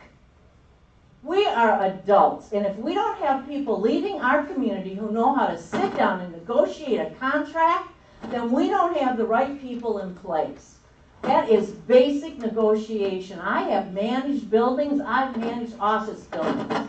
It's not that hard. And someone should have started it 2 months ago, or you wouldn't be sitting here now deciding whether you're going to give him permission to do his job. That is all I have to say. And you better get every piece of information. Because if this village is like totally screwed, that we don't have any additional money 2 years from now, because we're plunking it all into that, y'all going to be holding the bag. Thank you, ma'am. Anyone else for public comment? Yes, sir. Thanks again, everybody. So I just did some math on Sorry, this. can you state your name and address, please? Oh, geez. Jarrett Hopper, 309 Coggeshall Street. Sure. No, I just did some quick math, just sitting here about this from the figures, and it looks like, regardless, it's going to be about $500,000 regardless of which way the village goes. And from just sitting back there, just coming into this new, 70% of the council's questions were about finding out, pertaining to what happens if you don't own, or the village doesn't own the building. It was what happens to the property if something happens down the road. Can there be a clause that has some sort of rejection or something about putting all this money into somebody else's property for the most part, or the township's property? The math I did looks at, like, for today's figures, it's $80.41 a month. By today's figures, not inflated figures down the road of what happens when that builds equity over time or gains value. It's $80.41 a month for the village to have complete ownership power of what you're going to do with the property at Cyclone Park. To me, that's a pretty easy way of saying, I mean, for $80, why are we even talking about this? It seems like a pretty easy decision in that. So pretty much have all the power that you need to make those decisions for the property and gain equity for property you already have. So that's all I have. Thank you, sir. Mr. Roselle.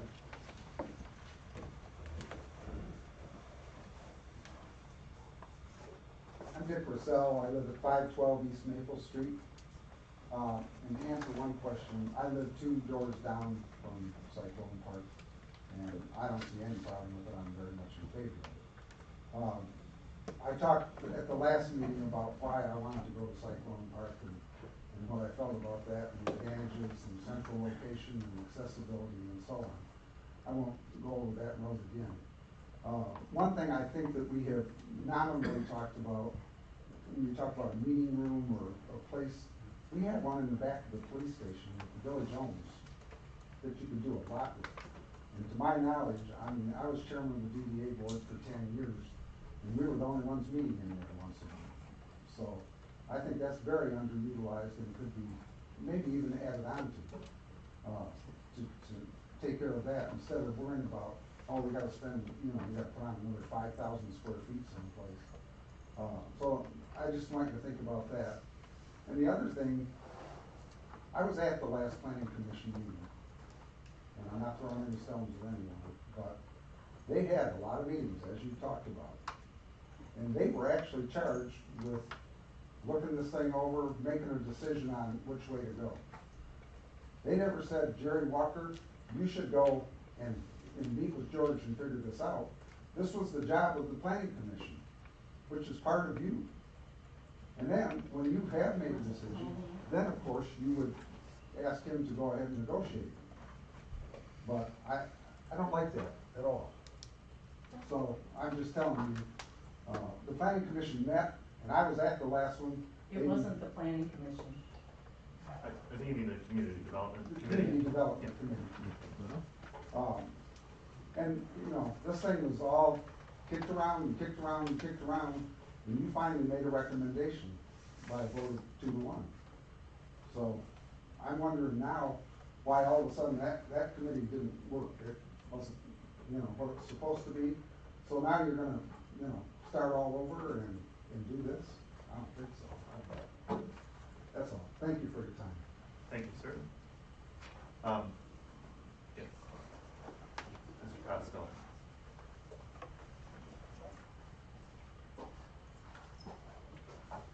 Thank you, Mr. President. I'm Jim Koskela, 207 North Saginaw. And I think I have heard some people talk about the township. We are the village. Village, village, village. So I think while we live in the township, we have definitely different needs than the township. So I think that is something to keep in mind too. And I think there was also some confusion about the terms of contract or like exit clauses and whatnot. There doesn't have to be an exit clause for one party to break the contract. They can just say, you're gone, it's broken, and then the judge can figure out how it's gonna work. It's gonna be a non-punitive agreement. If we put 500 grand in, they'll depreciate our building, what we paid over the time for the 500 grand, and then out we go. So if you're worried about the contract, no matter what they come up with, we can still get kicked out down the road. I mean, it doesn't, just because it's 99 years or whatever the verbiage may be, they want us gone, we can be kicked out and pay us and off we go. As far as the Grange Hall location goes, I've been utilizing the bike lanes with my daughter, and that intersection for bike riding, I don't even try to go through it, the bike lanes end, and gotta go on the sidewalks. The sidewalks aren't good right there on the west side, I guess. So I would much rather prefer bike ride down toward Cyclone Park. So, thank you. Thank you, sir. Mr. Shield.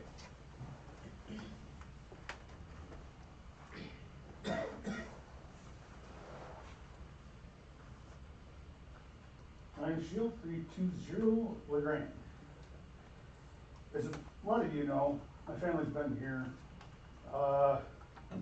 since the inception of Holly. I've been alive 42 years, and I've lived in Holly 35 years. And most of that time, from what I gathered, throughout the history of most of what I gathered, throughout history of Holly, the two municipalities have butted heads. And we are at a time right now where we are now coming together, and because of Mr. Cullis And throughout my time on council and this current administration, we are now working together. I say that to say this. I would like to see it moved to Grange Hall, because I think that would be excellent time for all the administration within, kind of like, kind of piggybacking on what he said with, what was it you said about all the, us getting kind of lost in the shuffle more or less? Municipal complex. The municipal complex and such, sharing and such, because I don't want Holly to, the village, getting lost in the shuffle and such as that. And I don't want to go back to the days to where we are going, or butting heads and such. That's all I have to say. Thanks. Thank you, sir. Is there anyone else for public comment? Ms. Watt.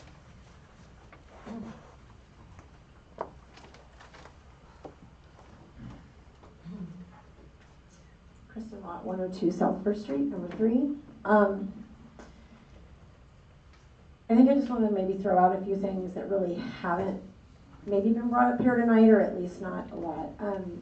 One, it is my understanding from when I was here a month ago or whatever and gave public comment, I stated that I went and I reached out to you, President Delaney. I have in passing talked to pretty much most of you as council members. I've talked to the village staff.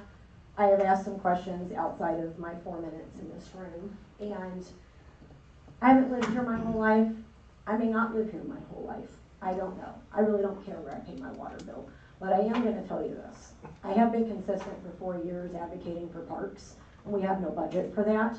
And the one thing that makes me support Cyclone, it's not about whose buildings what and whatever. I don't care what you name it. I don't care where it goes. The thing that intrigued me about that, and I kind of got shamed and crapped on by other people in this community because it's not the most popular opinion, but guess what? I have a constitutional right to stand here for 4 minutes and give my opinion. That's actually my job as a citizen.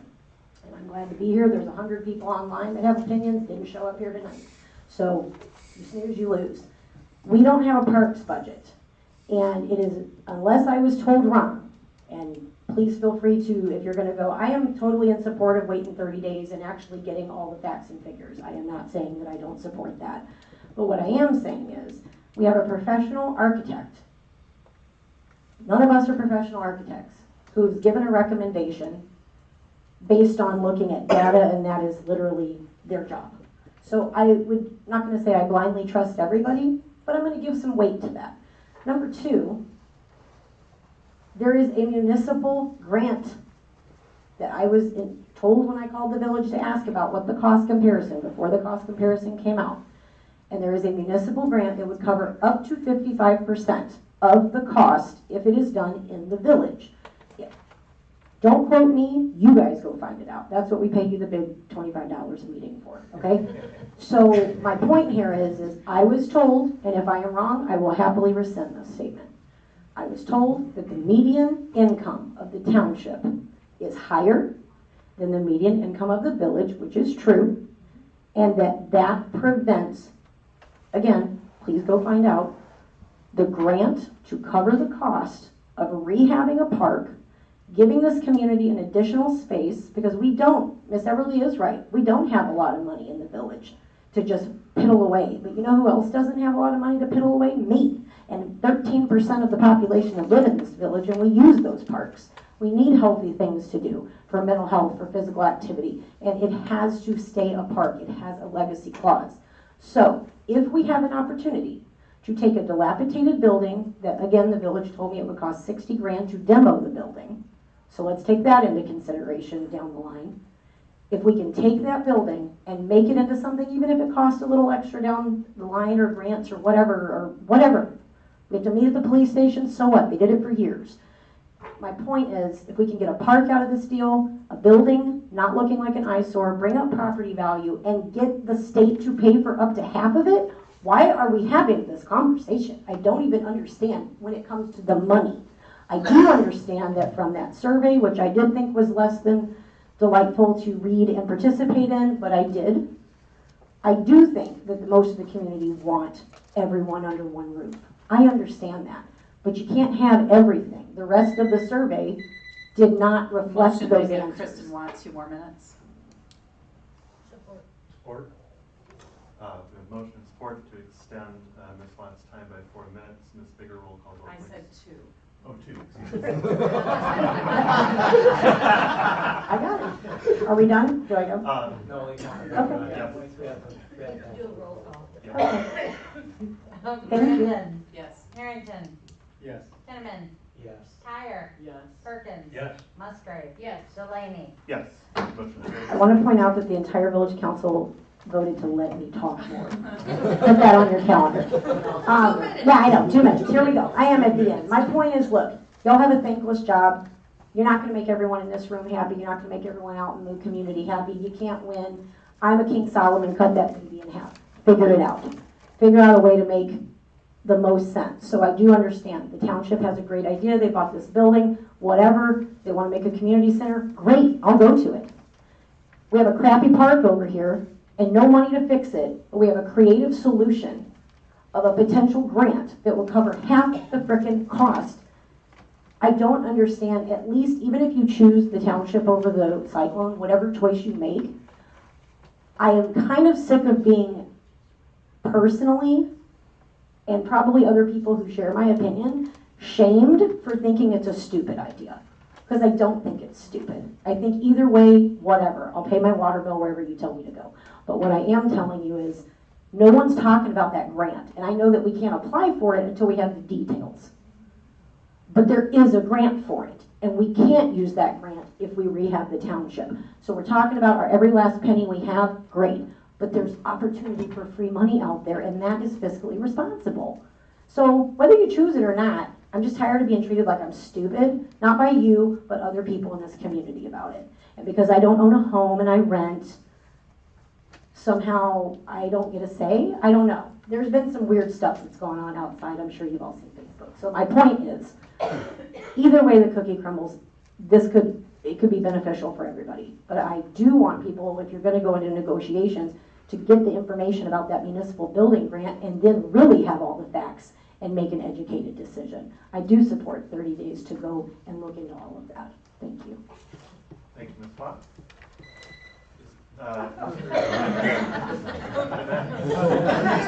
Under the buzzer. I let it go the extra 2 seconds just so you guys.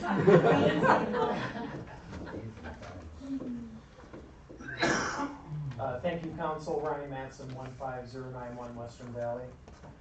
So Ms. Musgrave, I do appreciate the question. What happens 99 years from now? So there is something that you could potentially put in the contract or the Finance Committee lease renewal option, where it would pick up the current lease for another same terms, however many years you designate. So you could make it for another 99 years, make it perpetual, so that the council at that time in 99 years can say, yes, we want to pick up this lease option, and you're under lease on the same terms for another 99 years, and then 99 years from now, again, and again, and again.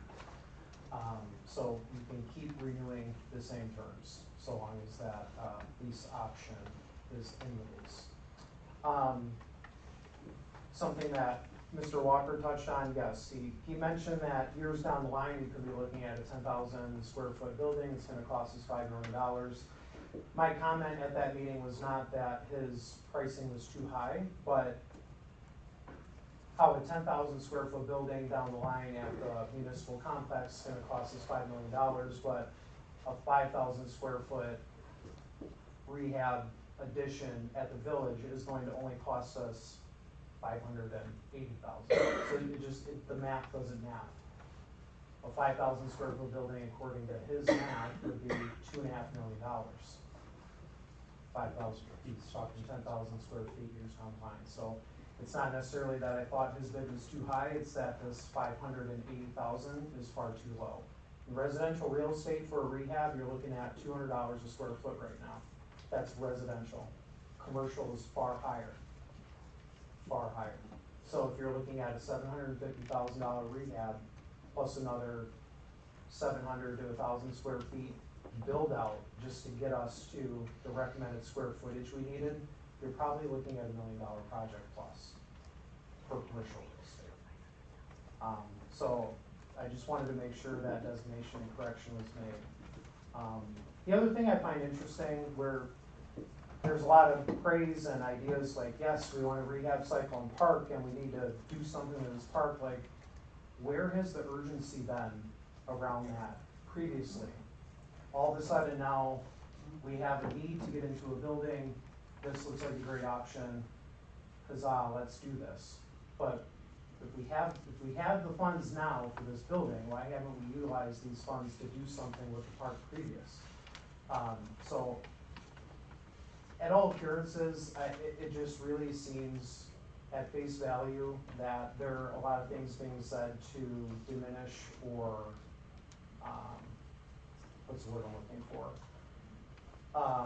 Just make the township idea seem vindictive or evil, or there's some sort of other motive, I don't know. But it just seems like it's being projected or presented to council in a way that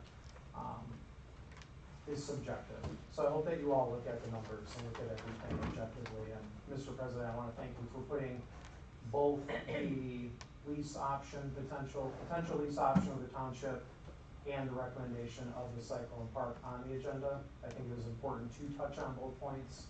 I understand this public comment's probably touching on both because they're very intertwined. But I just wanted to thank you for putting both on there, not just the recommendation, because it was a split vote. And so, thank you, I appreciate your time. Thank you, sir. Is there anyone else for public comment on this item? Ms. Matson.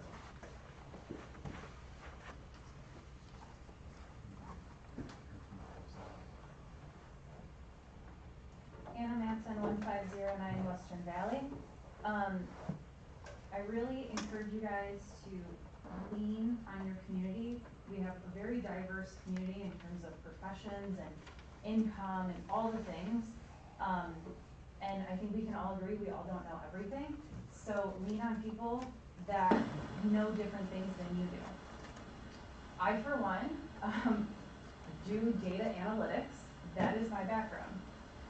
So I'm going to talk about the survey.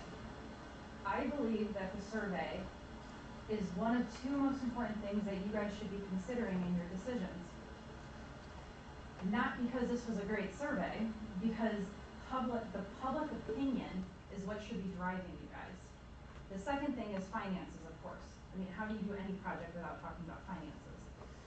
So I'm going to try to talk about the survey without getting too technical.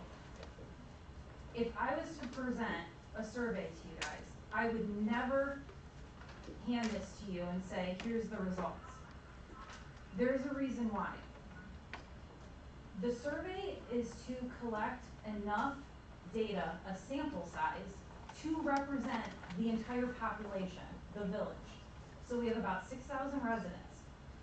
You collect survey data, a sample size, to represent the entire population.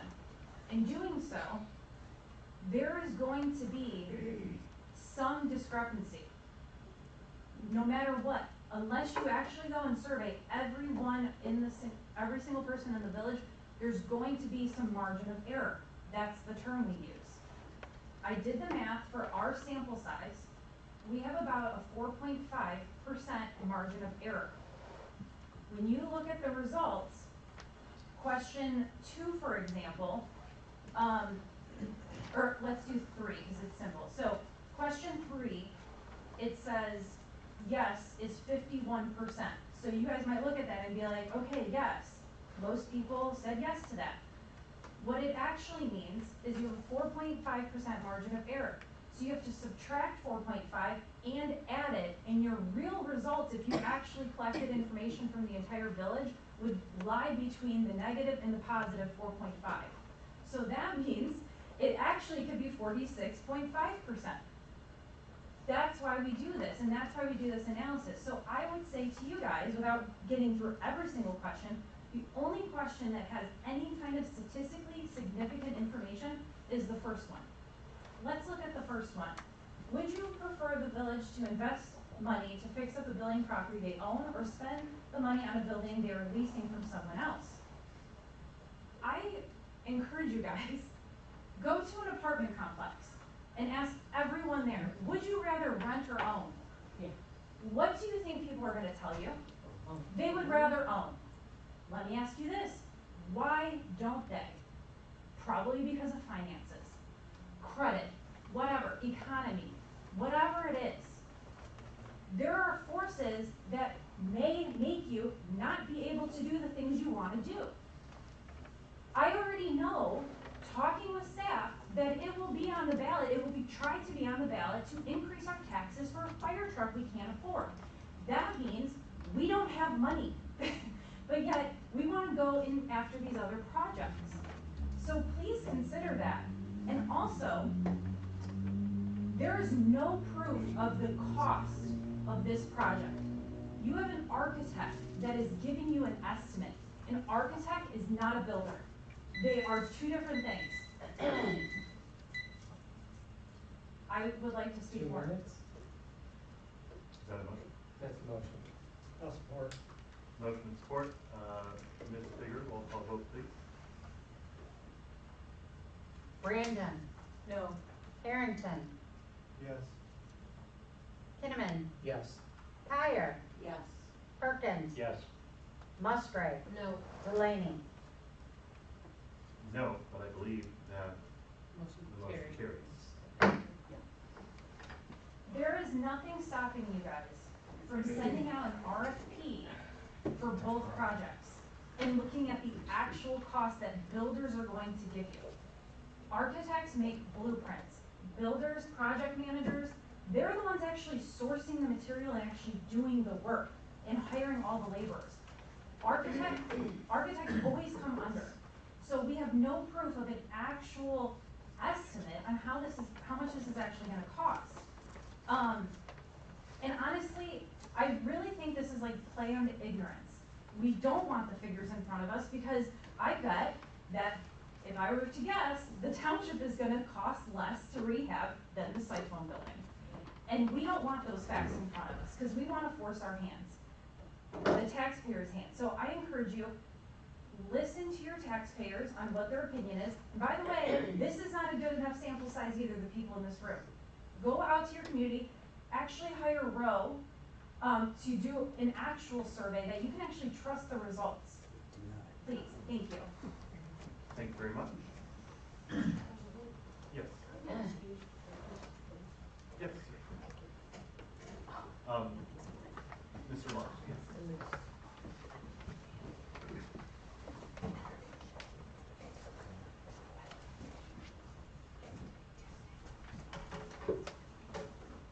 I still have 200 North Saginaw. The problem is, we're using energy. But the problem is, what's wrong with this room right here? What's wrong with the school over there? That they're moving out into their new school. There's no logic in the community. It's all a waste, they're wasting school money on all of this junk. You can move everybody into the school over there. Where are they gonna move their administrative offices? It's just, they're all space cadets. It's hopeless.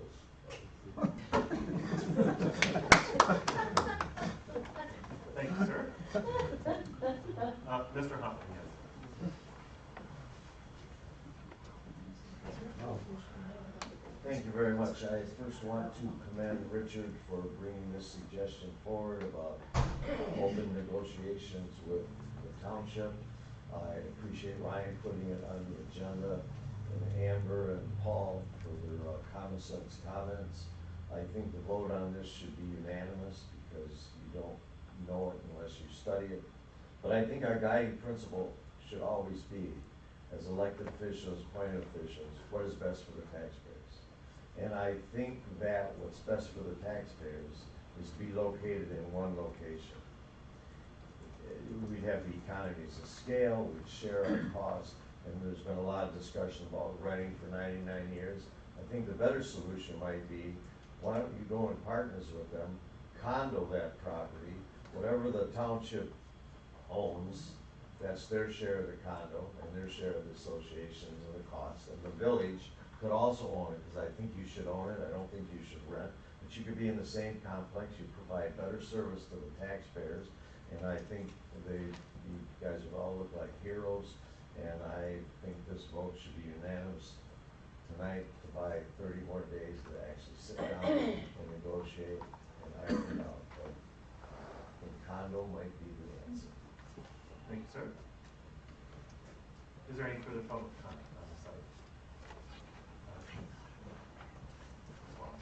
Just Angela Wallace, 709 Bear Street. I do have a couple of things. If we move to anywhere wherever we move to, we still have to do something in that Cyclone Park building. So that number has to be included with either transaction. So if we go to, I don't know the address, Grange Hall Road, we still have to include that money in that development, because we still have to do something with the building at Cyclone no matter what. It either has to be demolished or we have to do something with it. So that money has to be included in there. The new, like Mr. Walker was saying, it is a talk that the new building at Grange Hall, we would be responsible for half of that building. If the township were to say, okay, we want this to be built, we want a new building, you're not gonna be in part A, you're gonna be in this new building. Then we're responsible for half of that building, of which we still don't own.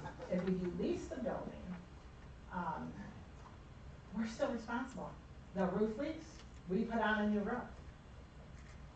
That's part of where you have to look at the cost as well, because that falls on us to do any maintenance, anything with that building, wherever we're at. We're still responsible as taxpayers. So if we, let's say something major happens, we're still responsible as the village to put more money into a township building. That was a question that was asked at the community development. Our park budget, it was brought up by Mr. Mattson, our park budget has been abysmal. So we have no money. It has been a priority. It's been, people have been saying, we want the parks, we want the parks, we want the parks. That's not been voted on. That's actually been voted down by council on several occasions. So the parks have been something that repeatedly your community has come to you and said, we want more money for our parks. And it has always been voted no. We have put that forth. There has been something out there. So Cyclone Park has been one of those things where we said, we want it redeveloped. And there's always been, we don't have the money right now, we have the money. Do it.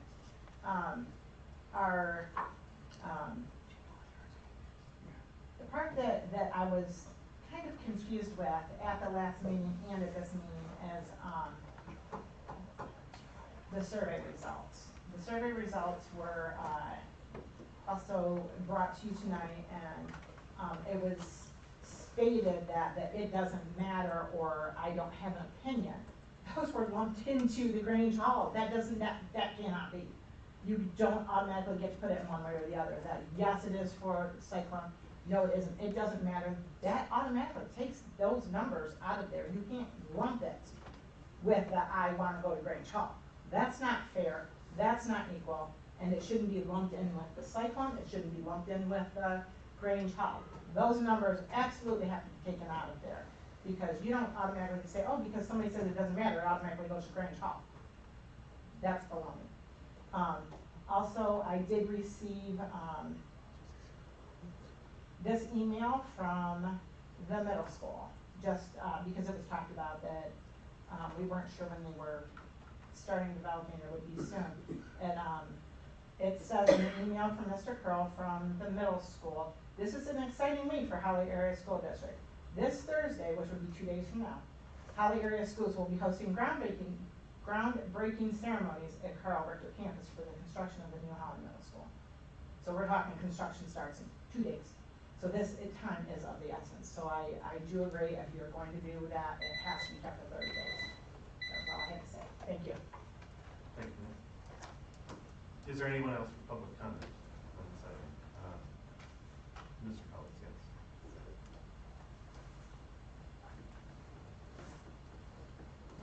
George Cullis, 601 East Maple Street, I feel like Mr. Roselle lived right down the street from Cyclone Park.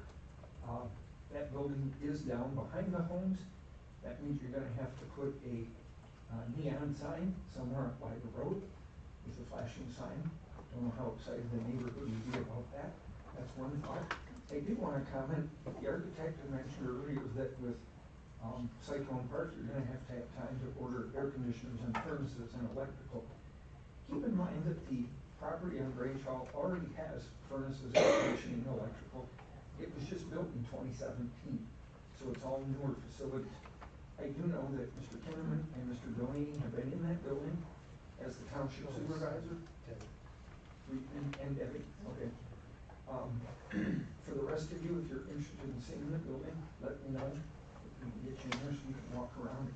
I'm not sure I understand how the two buildings are so close in cost for rehab, only because the building at Cyclone is already up and operable. I mean, you could put a few cubicles in and get started tomorrow if you wanted to. It's probably not the exact way you want to do it, but the building's operable. So if anybody would like to see it, let me know. Thank you very much. Is there anyone else for public comment?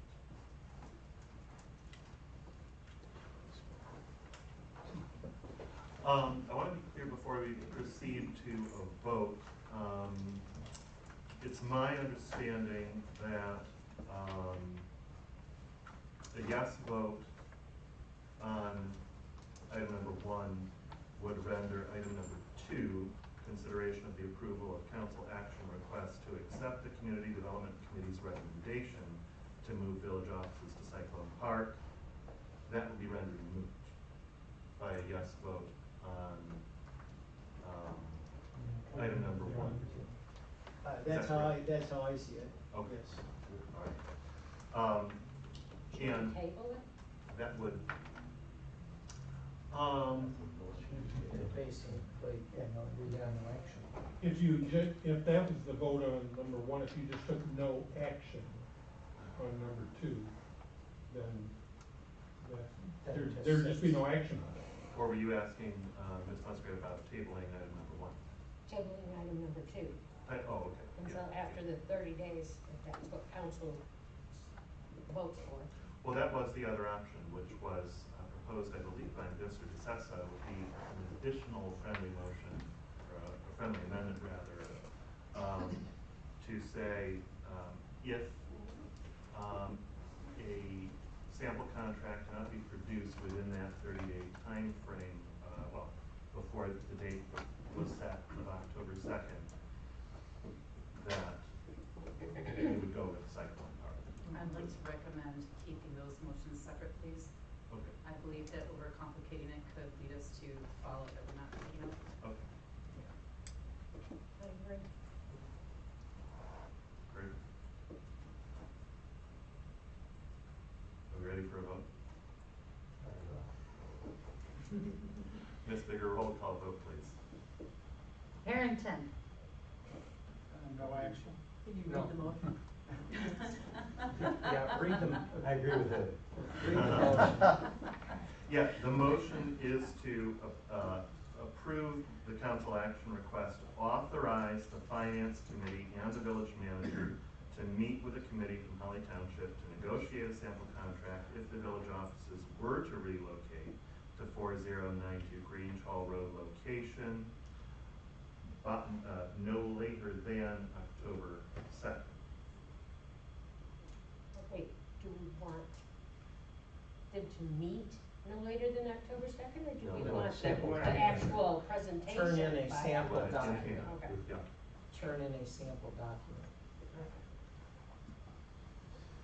Yeah, I don't think there's enough information on either side to vote. And so, I think we can proceed with the vote now. Harrington. Yes. Kinnaman. Yes. Kyer. Yes. Perkins. Yes. Musgrave. Yes. Brandon. No. Delaney. No. Motion carries. Item number 2 then, we take no action on at this time. Item number 3, consideration of the approval of council action request to renew the pump program with Kennedy Industries. Mr. Clausen. Hopefully these next 3 items will be a lot quicker than the first one. In your packet, there is a recommendation by staff. 5 years ago, we entered into a pump program with Kennedy Industries. They installed all new pumps with inserter pumps. So instead of having pumps from 3 horsepower all the way to 10 horsepower, it's all one pump. They're interchangeable. They can be reprogrammed. They have a feature that if they get clogged, they can reverse and do that clog, so we save some time and man hours by not having to go out and clog pumps. That 5-year contract's up. The new contract is installation at, I believe, 10 of our lift stations with new pumps, which are Generation 2 pumps, with new software and hardware in the control panels. And it comes with an annual cost of $83,000 to $83,079. What is? That's for 22 pumps. Yes. What is the pleasure of council before we get to too much discussion? I make a motion that we approve the renewing of the +1 program with Kennedy Industries with an annual cost of $83,079 for the length of. Second.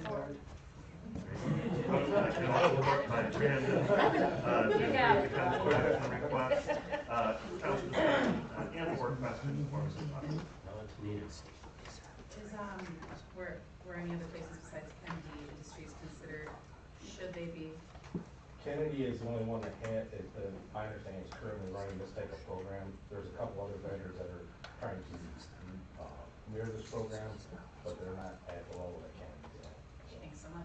And they use flight pumps, the conservative flight pumps, which is one of the best in the industry. Any further council discussion desired, or any further questions? Why do you scare everyone off? We're talking about food. 2 hours and 20 minutes. Is there any public comment desired on this item? Hearing none, seeing none. All 3 of them are about it, so. Ms. Bigger, roll call vote, please. Tyre. Yes. Perkins. Yes. Musgrave. Yes. Brandon. Yes. Harrington. Yes. Kinnaman. Yes. Delaney. Yes. Motion carries. Who did you put for support and for that motion? Al? I think we should take a Sorry. vote on that. Who did you? Sorry. Who did you have You knew for it. support on that motion? I put Kinnaman and Brandon. Kinnaman and Brandon, okay. I just needed my second. That's what President Delaney said. Okay, got it.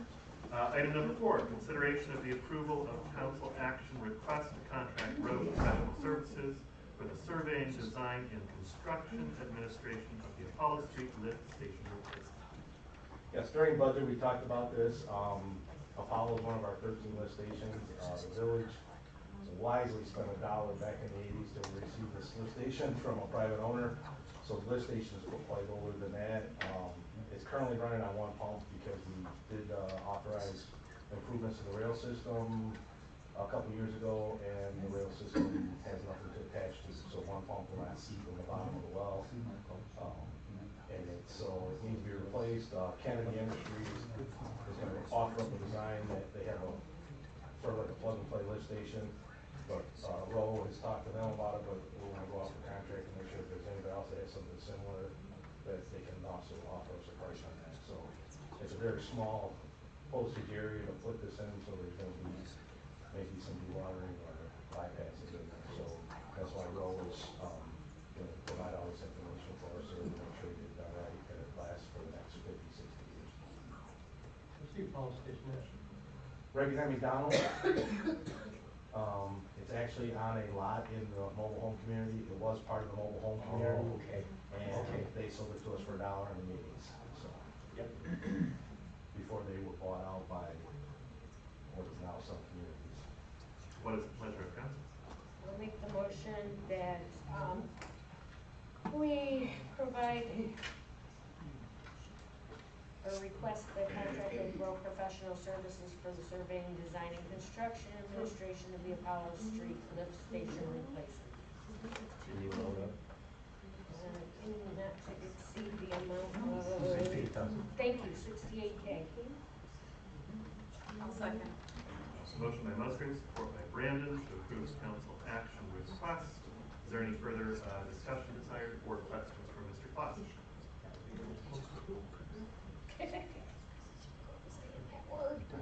All right. Is there any public comment desired on this item?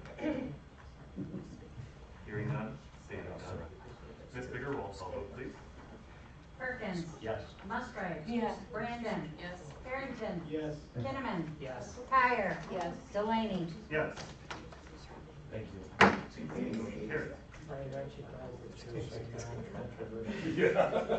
Item 5, consideration of the approval of council action request to hire Platinum Mechanical to install the primary tank equipment. Mr. Thompson. Back in April of this year, council approved the purchase from Hammond Environmental to replace the intake equipment of the North Primary, which is pretty much the paddles that rotate the solids from the liquids and separate them. We then went out for a recommendation from Hamlet for contractors. Platinum Mechanical has done several large projects for us in the last couple of years at the plant. They did the grip separator and they did our bars or our screening. So they came in at $50,100, which Hamlet said that their past bids for the same type of equipment installation was around $80,000 to $90,000. So they came in a little bit lower, but I think they know that once we do one side, we have another primary clarifier that's going to be in the next probably budget year or the year after that based on the needs of the equipment. So they're giving us a great price now, and based on getting contractors in, I think this is a great deal moving forward with it. I'll make a motion to approve the quote for installation of primary tank equipment by Plant and Mechanical for a sum of $50,100. Support. Motion and support, motion by Brandon, support by Musgrave, to approve the council action request. Is there any further discussion desired? Yes, that's quite a bit cheaper, 20 or 30,000 less than bids from me. That was. Oh, that was an equipment supplier estimate, not a bid. Yeah, that was. I see. Okay. I don't have any questions. Okay. Is there any public comment desired on this item? Is that at the wastewater treatment plant? Correct. Yes. And the airport. Any further public comment? Hearing none, seeing none. Ms. Bigger, roll call vote, please. Musgrave. Yes. Brandon. Yes. Harrington. Yes. Kinnaman. Yes. Tyre. Yes. Perkins. Yes. Delaney. Yes. Thank you. Carried. Item number 6, special event, which is night out. Mr. Walker. Yes, thank you. So this is in your new business section because it was received outside of the 60-day time limit. This is a recurring event. We had no issues with it. The date is October 6th of 23, and it will primarily be in the social district battle alley area. Staff would recommend approval. Very good. What is the pleasure of council? Can I make a request to just combine 6 and 7? Yeah. Oh, certainly. Similar. Make the motion that we approve both of the Witches Night Out and Mischief and Magic in the Alley. Just for a point of fairness, can you please state what item number 7 is, who it's owned by, what it is, just so they get a little business recognition, please? Sure. Ms. Walker, would you like to share item number 7? Certainly. So this is, the requester, the applicant is Crystal Maxwell, and she is the owner of Bato Aesthetics. And so this is Mischief and Magic. I think this is just meant to be a fun night in the alley. There'll be costumes and decorations, and it is on October the 27th from 6 to 9 p.m. Costume contest. So, did we have a motion support? Debbie was making the motion.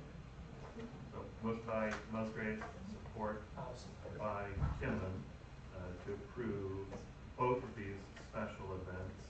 Is there any further discussion required on those? Thank you, Jeff.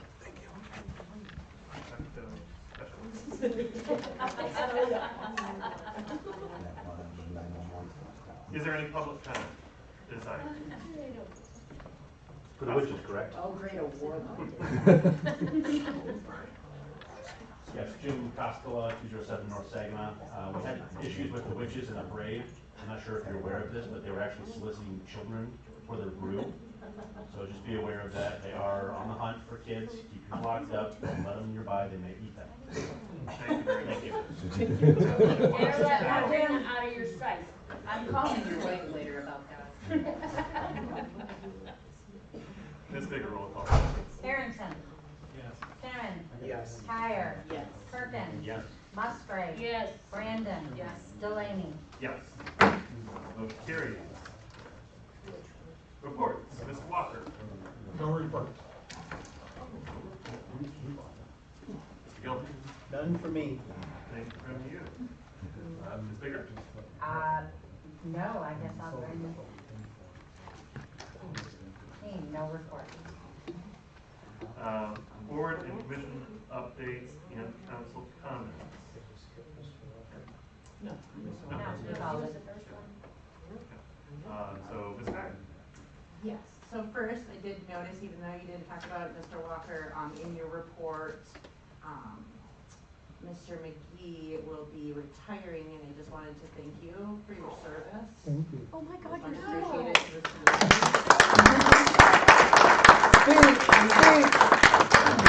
Just agreed to 3 more years. I have to say to that, I tried twisting his arm to sticking for his, around for the rest of his life Saturday, but he said he's retiring. What a shame that you should Thank- enjoy the rest of your Thank life. you. Thank you for your service. Enjoy your retirement, but we will definitely miss you. Thank you. And then I just wanted to make some comments on holidays. I ended up volunteering down there on Saturday for a community play day that's put on by our parks. It was fabulously attended. The hot dog stand that the administration manned. Yes. There was lines of people that were happy to stand there and wait for their free hot dog. We had disc golf, bubble blowing. Our fire department ended up spraying down a bunch of our kids. I also attended the street dance with my daughter, and that was also well attended and a really fun outing. I'm just really happy that Holidays is a great family community event. It seemed like everybody really loved the parade and the fireworks. I heard great recommendations on those. I'd like to thank the DDA, the administration, and the Parks Department for putting on such a great show, and to thank all of our volunteers. We often talk about how understaffed we are, both in our administration and with our volunteers, but I think that everybody worked together and did a fabulous job. You wouldn't have known it. I know in here it talked about also, Brian, the crosswalks. Do we know when the one planned by Holly L. is going to be done? I had a citizen ask me this weekend. Yes, we have paint in stock, and I'm just trying to wrap up a few things to get back onto that. Okay. Some of them And have then been sorted. just a question, I guess, another question that was asked by a community member this weekend. In front of the elementary school, Holly L., there's no blinking lights for, that school's in session like we might have with the high school. Would that be something that we would contact MDOT? Would they have to do a traffic study to do that? So actually, it would require a traffic study. However, we just received delivery of lighted crosswalks, which are paid for by one of our dispensary applicants. Okay. And so we are working on installation of those now. So when we get installation date, we'll be sure to have council know. Perfect. Much appreciated, and that's all that I got.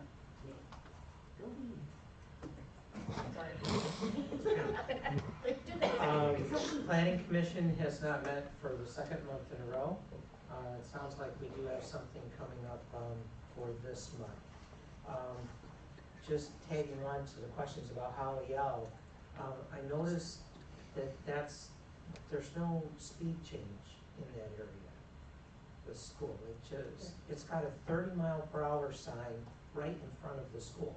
If you're coming westbound, it says reduction during school hours to 25. Yeah. And I believe there's the same one eastbound. Yeah. But it's, Could we move that 30-mile-an-hour sign in front of the school then, and place it someplace else, so that it doesn't actually say drive 30 miles an hour in front of the school? Well, except somebody has to pass the 25 during specified hours first. I mean, those were recommended and placed by Traffic Improvement Association when they're in. So. They can be wrong sometimes. Somebody could be wrong.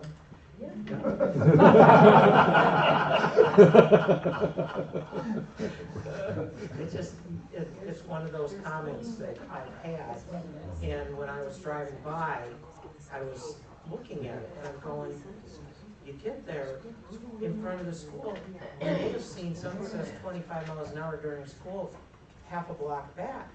But when you get in front of the school, it says go 30. Isn't there a 25-mile-an-hour speed sign there though? No, that's what we're I've seen saying. it, That's no, what I've I'm- seen yeah. a 25-mile-per-hour Almost a speed block sign. away. But you still see it when you're coming into town by the direction. Whatever. Okay. We agree to disagree It's just, again. Yeah, it's just an interesting comment. Was there anything else? That will be all. Okay, thank you very much. Madam President.